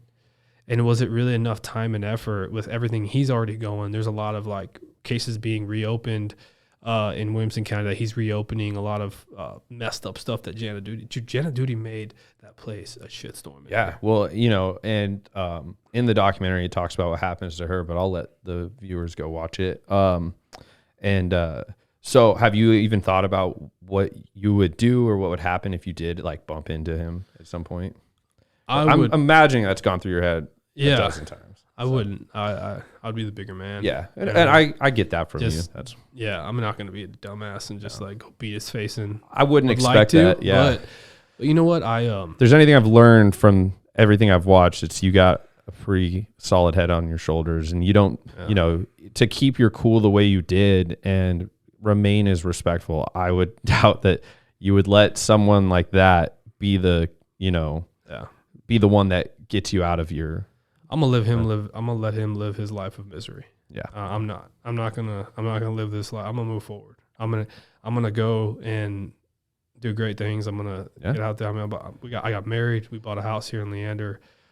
Create a business. And that, and to kind of like move towards as far as more of a happy conclusion, because it is a very like incredible story that you've gone through and things that you've done. Now that all that is past, I'm now curious. I'm sure people that are listening and watching, what are you doing nowadays? So what I'm doing is there's a lot, man, like to say that there was a turning, like literally every foot of my life after I was exonerated, there's been a turn somewhere. Like I can't tell you what's going to happen in 2 months, dude. I mean, my life has drastically changed. Like I went from being a football player on to go do great things in football to being in a prison cell, being labeled one of the worst things you could ever be in the world, fighting for your life, living a nightmare, and then proving your innocence, getting spit out into society, having to adjust, then continuing to fight your life for 2 years to wait for the court to see if you're either going to go back to prison or get exonerated, then getting exonerated. After I got exonerated, I immediately started, it was so crazy because my bachelor party a week before I was married, me and my buddies, we went axe throwing. Oh, hell yeah. I've never been. I thought it was really cool. I've always loved throwing knives when I was a kid. I threw knives at trees out in the country. I've thrown axes before, but it was like rednecks. I throw trees and darts. I love darts. We always had a dartboard at the house. So I was like, man, I've never thrown an axe. I thought it was pretty cool. So we went to go and do it in Dallas for my bachelor's party. And we had a great time, man. I was like a natural at it. I was hitting bullseye after bullseye. Did a couple competitions, won first place, just amateur stuff. And then I was like, man, I took a lot of business classes, and I was already at UT Austin. By the way, I got into UT Austin. Yep. And at the time, and I was a kinesiology major at the time, but I've always wanted to create my own business. I'm an entrepreneur at heart. Yeah. And so this is a place to do it. I talk about it all the time on here. Yeah. Austin is a huge entrepreneurial city. So. I'm telling you, dude. And so I end up looking at, I'm like, man, what if I open up my own axe throwing place? You know, and I look at it and I kind of run the numbers. I got a buddy of mine who has been a coach at Urban Axes down here. And he is like, man, it's extremely profitable if you do it right. So I'll think about it. I'm like, I don't want to open up a place though, but this is super fun. I wonder if anybody ever like does it in their backyard and stuff, because after you do it, you kind of want to have your own, right? You don't want to pay an arm and a leg to go and throw at this venue, right? It's cool. It's BYOB and all that, right? Yeah. But some people just want to go and throw and have fun with their buddies. And why can't you do that in your backyard with the same exact target, with the same exact axe? And so I started researching online, and nobody really actually manufactures and sells a axe throwing target, something that you can fit in a box and ship it and sell on Amazon, Etsy, Walmart, and stuff like that. So I'm like, okay, how many? So I get with a buddy of mine who does a lot of analytics about like Amazon searches and Google searches, and how many people are actually like researching axe throwing targets that they could buy for their backyard. Dude, every day there's over 50,000 researches. 50,000 researches in the search bar of axe throwing targets near me, right, for sale. Nobody's doing it. And I'm like, the pandemic hits and I lose my online personal training job, right after my wedding. Lost everything. Yeah. I lost my job, man. Nobody can go to the gym, and very few people were trying to like get at home programming. They didn't have the equipment. Yeah. And they were so scared about their income. Gym equipment sold out like first week. So. And so people are like, hey, I'm sorry, I'm gonna have to pause this until gyms open back up. I'm like, well, I got ends to meet too, so I'm gonna have to figure something out. And so at the time while I was trying to figure something out, I was just trying to get my stress off of me. And so I went to Home Depot and got a bunch of wood and made my own axe throwing target in the backyard and started throwing at it, and it was tons of fun. I posted it on my social media. This is before documentary and everything aired, that is. Started throwing at it, and everybody, like, there was like a dozen people, man, saying like, hey man, can you make me one of these? I went the other day and it was extremely fun. And so yeah, just, you know, I won't even charge you, man. I got all this free time on my hand, like, just cover the material. I'll let you know how much material. He's like, I got you, man. And they end up paying me up front. They Venmo me up front, and they end up, I end up making them for them, and they love it. Word of mouth. Greg Kelley's making these axe thrower targets from his backyard. Yeah. Get one for your backyard, dude. It's so fun. And people are posting about it on social media, and it just spread like wildfire. And then, so I remember I told Gabriel, I was like, hey, I might start doing this for the pandemic, people, and start maybe selling these things. And then, so I end up renting out like a little warehouse, like a shed, like kind of a big shed from Jake's office out in Jonestown. And just put in about $1,500, $2,000 worth of tools and equipment, and made my own little workshop. And I made these targets, man. Father's Day freaking week, man, made $35,000. Just in 1 week off. I'm in the wrong business. You want to trade? just on targets, dude. Yeah. Just on targets. I had like 105 orders in 1 week for Father's Day gifts. Oh man. For 8-foot targets. I was making these big old 8-foot targets and selling them for like $500 a pop. And people were buying them. And I was like, oh my gosh. And then so now I'm like, I continue to do that thing. And it's just like, it's cool. You know, I'm making a little money and making ends meet. And then what happens is I kind of tap out this interest in this area locally, like for axe throwing targets. And so I'm like, sales start slowing down. And by that time, I've already gotten a bigger place. And I'm like, okay, now I need to revolutionize my business here and put this thing in a box. How am I going to do it? And so I put it on, I finally figure out a foldable target that you can lean back, legs kick out like a kickstand, and you can put it in the back. And I put a brand on it. I had Tomahawk targets. I get a brand on it. It's just like right here. That's actually on the headboard. That's on the headboard of my target. And finally put it in a box. That's the first foldable invention I've created. I still sell the big ones, and then I create 12 more within 6 months after that. Well, now here's this story. I still want to go play football though. Yeah, that's what I was going to ask you with the football aspirations. I still want to go play football. So I'm already in communication. I'm at UT, and I'm getting no callbacks for the walk-on. I went to go and walk on. I tried out, and I did really well. I figured out I ran a 4.51 at 220 pounds. I was training hard, dude. I was training with NFL guys, with Jeremy Hills. I was a very awesome connection. I'll put this all in my book when I write about the connections I made with NFL guys during this process. Over at On It? On It at the time. Then we went to Ladder. Then we went Collective. And then I never went to Collective. So I went to Eastern Michigan to go play football. Yeah. I'll get into that. But Jeremy started that when I was up in Michigan. Oh, okay. But anyways, during that process of me growing this business, I brought my brother along because I told him, hey, man, I'm going to eventually go play football somewhere. Either UT or not. I'm still at UT, but either UT or not, I'm going to go play somewhere. So I end up, man, it's a crazy like divine intervention thing going on, because what happened is that my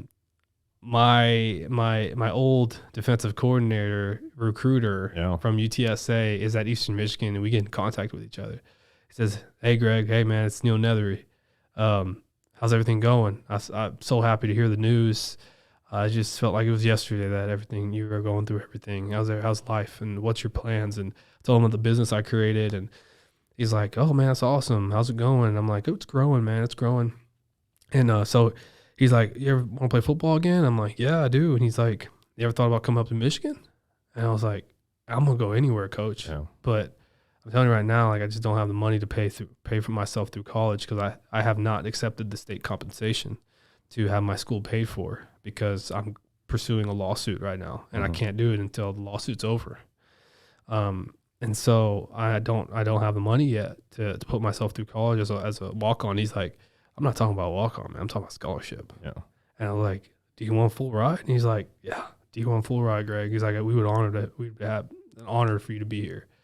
And so I was like, let me think about it. He's like, I need to know within like a week, because we're already doing a recruiting class and all that, and we have to commit people and stuff like that. And so I end up calling it back, and I take it. And I moved to Michigan. I moved up to Ypsilanti, Michigan, right outside of Detroit. And I played football for him for a year. And after a year, I do great, man. I feel like I'm getting football back. I'm a lot bigger than what I was. I've made a lot of great connections. I got to play in my first spring game, got an interception, played straight safety. I played strong safety. But, at the time, man, it was a totally different thing, because I was a lot more mature. Yep. I had a wife. Yeah. I had a dog. The dog's our child, man. I mean, I did not. I thought it was always cheesy that people consider dogs like their children.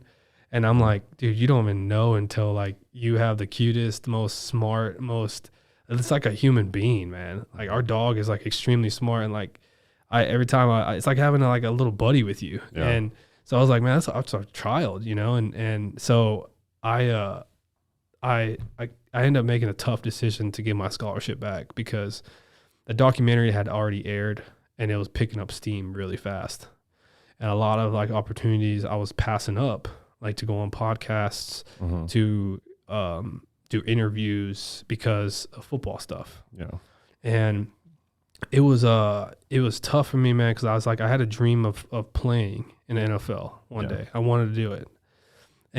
But that was my 17, 18-year-old priority. I have different priorities now. So I always tell people, like, sometimes your dreams change, as you go on with life. But what you knew at 17 and 18 years old is not what I know now. I only knew how to play football when I was 18. That's all I had going for me. That's all I was leaning on.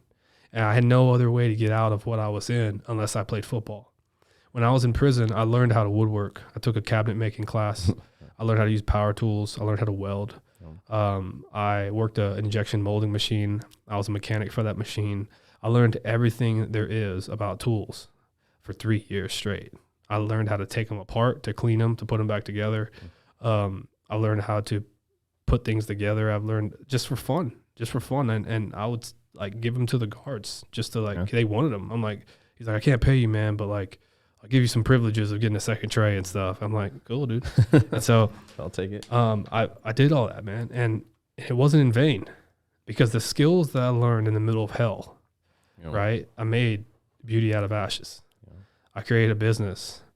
And to this day, from 18 months being in business, I've made $600,000 in sales. And that is all organic. I did not pay for ads. I didn't take out a loan.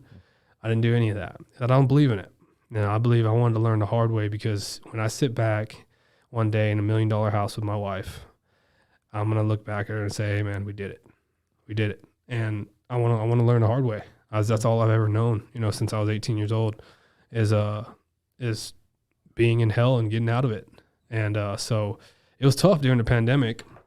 I know, right? Getting right out, getting ready to like go do something, then all of a sudden everything yeah, it was tough for the football part, but it was also it was extremely tough for the football part. But it was tough because Michigan was extremely sensitive on like COVID. We were getting things stuck in our nose every day, every freaking day. In order to practice, to be on campus, we had to take a PCR test up our nose. It gets tiring real quick. Yeah, and it's just every day you got sinus problems, dude. Yeah, I bet. Like your nose is running every freaking day. And I'm like, dude, I'm done with this. Yeah. And I'm like, dude, I can play football somewhere else if I want to continue to play. And it's always cold. I hate the cold. My truck, man, was always in 4-wheel drive. Mm-hmm. And it's just like, dude, it's snowing all the time. I hate the cold.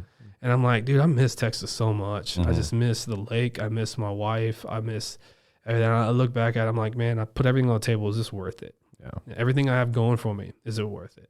Because I know it was going to take me about 2 or 3 more years to start. There was a lot of people that knew the playbook better than I did, that were athletic as me.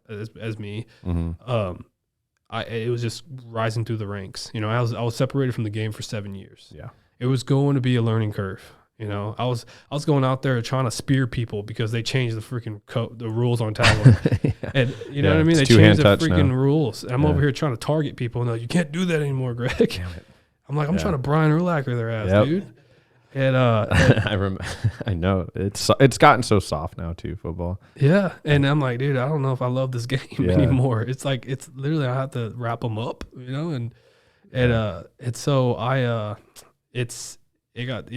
came back home and I gave it back. I told them how grateful I was. I was like, man, this is the time of my life to be able to play football again. To say that I was a Division I football player and got it back, full circle, playing for the guy who stuck by my side to the very end. He's gonna be in my book. He's gonna be, and he's funny. He's like, if you ever make a movie, man, have what's that guy's name who plays Mall Cop? Paul Blart. Kevin James. He's like, have him play me because they look alike. Really? Yeah. Probably would, man. He just played Sean Payton.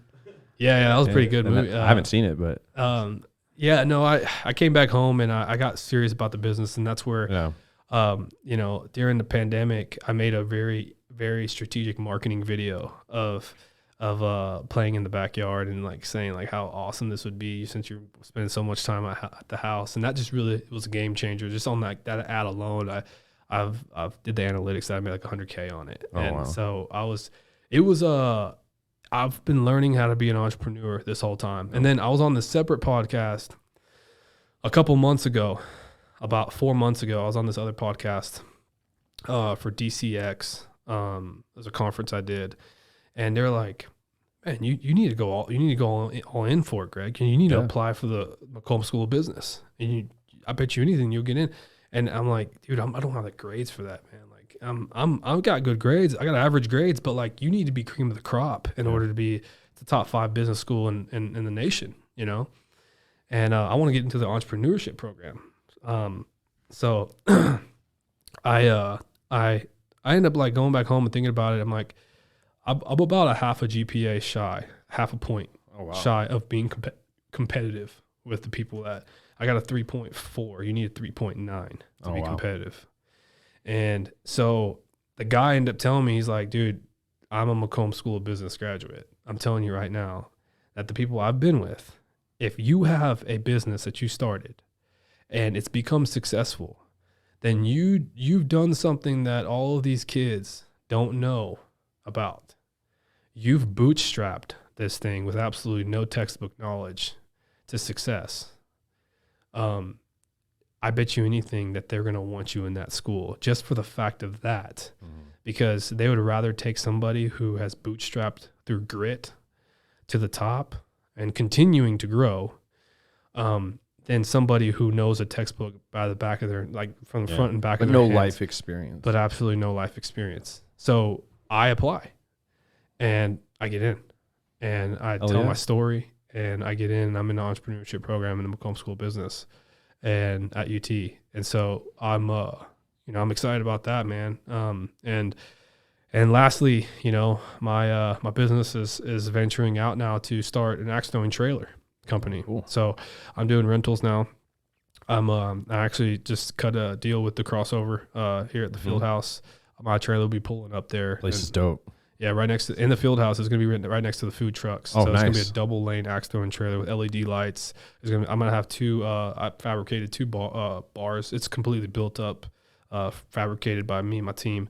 We're going to have two fold up bars on the side of the trailer that can fold down over the wheels while it travels on the highway.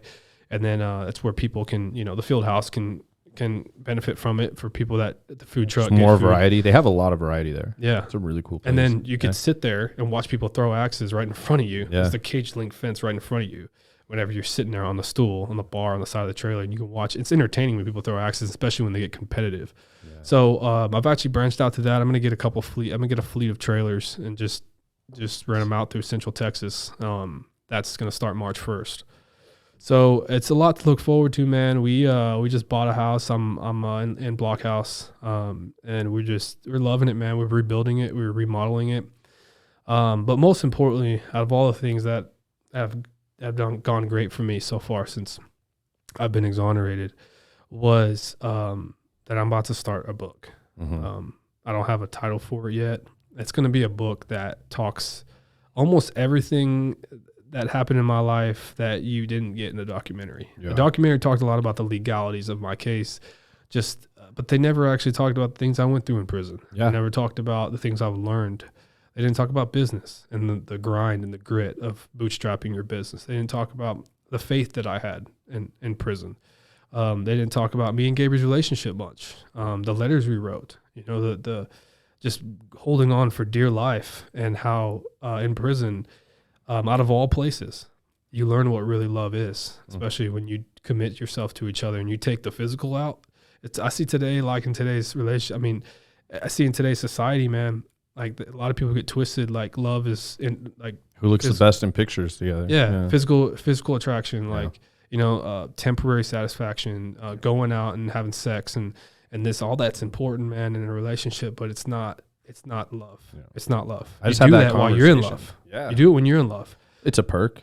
Yeah, it's a perk. I was saying to a friend of mine that, and I think it's just something people learn as they get older, that you eventually stop seeking out the physical gratification and you start being more turned on by the intimacy and, a genuine connection you have with someone, as opposed to just a quick hookup and, almost like playing house with someone. Yeah. Because you nailed it on the head talking about it earlier, that, if you're able to go through trial and tribulation with somebody, that will really strengthen a relationship. And I think that's why you and Gabriel probably are just so tight and will always continue to be, because she is the model ride or die that a guy would want.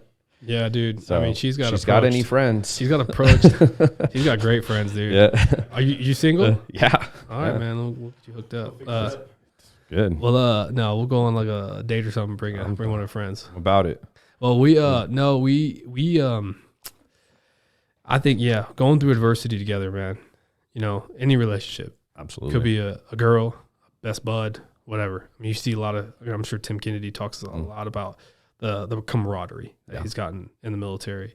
I've developed a lot of friendships with guys in prison that were my workout partners, that were my mentors, my spiritual mentors, that were my work mentors, like my buddy Thomas. I see him every couple months. I go down to Huntsville and visit him. He taught me how to weld. He taught me how to woodwork. He taught me everything. Try to visit these guys. Yeah. Because me being out, I remember them telling me, and right before I got bench warranted, we all sat down and ate one last time. We do these spreads. It's called a spread, where you just, all those people out there that been in jail, you know what a spread is. So you sit down with your best buds and you just eat. You know what I mean?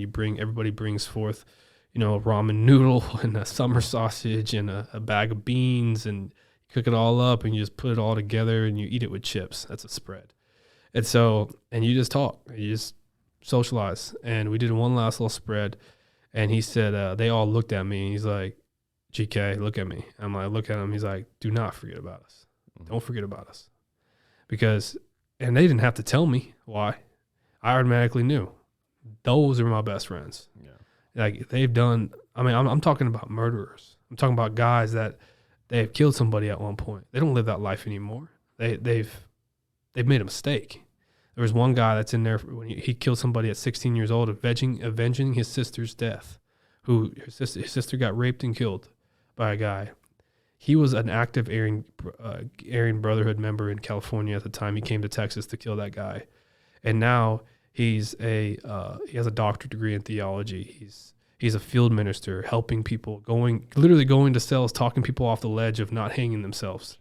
And he's one of my best buds, and he's one of my workout partners. Dude's a freaking athletic fanatic. He would have probably played MLB baseball. Like, wow. This dude is built like a baseball player. Dude's extremely powerful. I remember we were doing like this rotational twist exercise.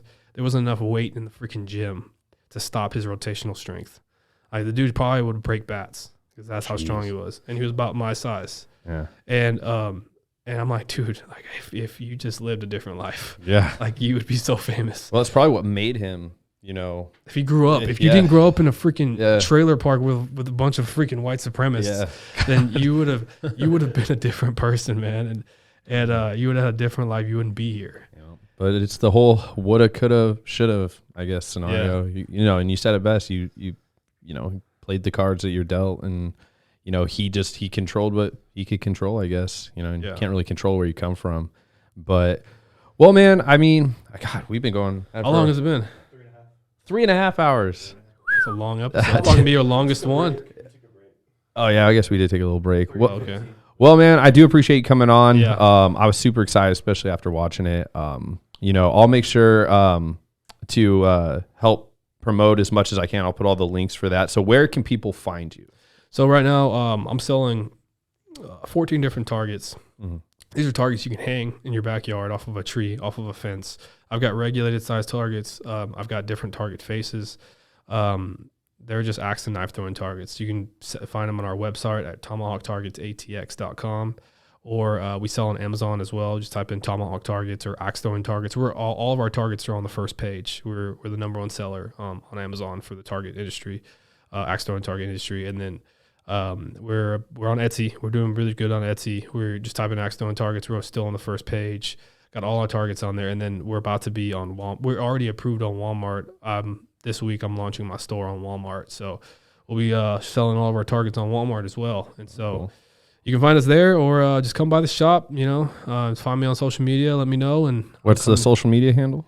So the business is Tomahawk Targets. Well, it's at Tomahawk Targets, and then mine is Gr Kelley #2 at That's pretty much it. And just reach out. I try to reply to everybody that messages me. I get a lot of message requests. I get a lot of message requests from different countries because I get people from Sweden, man. Like I said, people, and it's so cool. To give you a really quick story, my documentary actually aired in Australia the day, literally 12 hours before it aired in America, and because they're 12-hour difference. So when I fell asleep that night, right, I was super nervous. Like the very next day, like the documentary was going to air. Me and my wife, we were actually falling asleep to Love Island, Australia, which is a big like reality show. Oh yeah, I've heard of it. Yeah. And it's the Australian version of it's the really entertaining one. So we were like watching all these Aussies and the drama between people that want to hook up at like this mansion or whatever. And we fall asleep, and the next day I look at my Instagram. I've went up 5,000 followers and overnight, and I have literally like 1,500 message requests. I'm like, what the heck just happened? And I look at my my message requests, and they're all people from Australia saying like, "Hey mate, blah blah blah, we watched your documentary and all, going off," and they're saying like, "Hey man, love from the land down under," and all. I'm like. Yeah. Dude, I just got on watching you last night, and I've replied. I tried replying to everybody as much as I could. It's too much, yeah. No, and then I was like, Gabriel, I can't do this. Is this how like celebrities do it? Like, what do they do? And he's like, do they get like assistance and stuff? I was like, I'm not that level, and nor would I ever want to be. But I got a little taste of like, dude, I want to reply to everybody, but I don't have time in the day. It's a job. It's like it would be an 8-hour. It'd be like an 8-hour job. Yeah. To reply. You're telling me I have to repost, do all this stuff. I know you do a good job at it too. And so. It's a lot. Yeah, and I'm like, holy cow. And so, yeah, it was awesome to see how many lives it's impacted across the world. Yeah. And well, it's a pretty inspirational story itself. So, but well, I guess on that note, I mean, we'll we can go forever, but I know we can wrap it up. Maybe another time we can have another. Yeah, we'll run it back for sure. Well, I appreciate you coming out, man. It's been a great conversation. I was so excited to have this talk, and like I said, we'll run it back. So I guess, Marlon, you can take us out.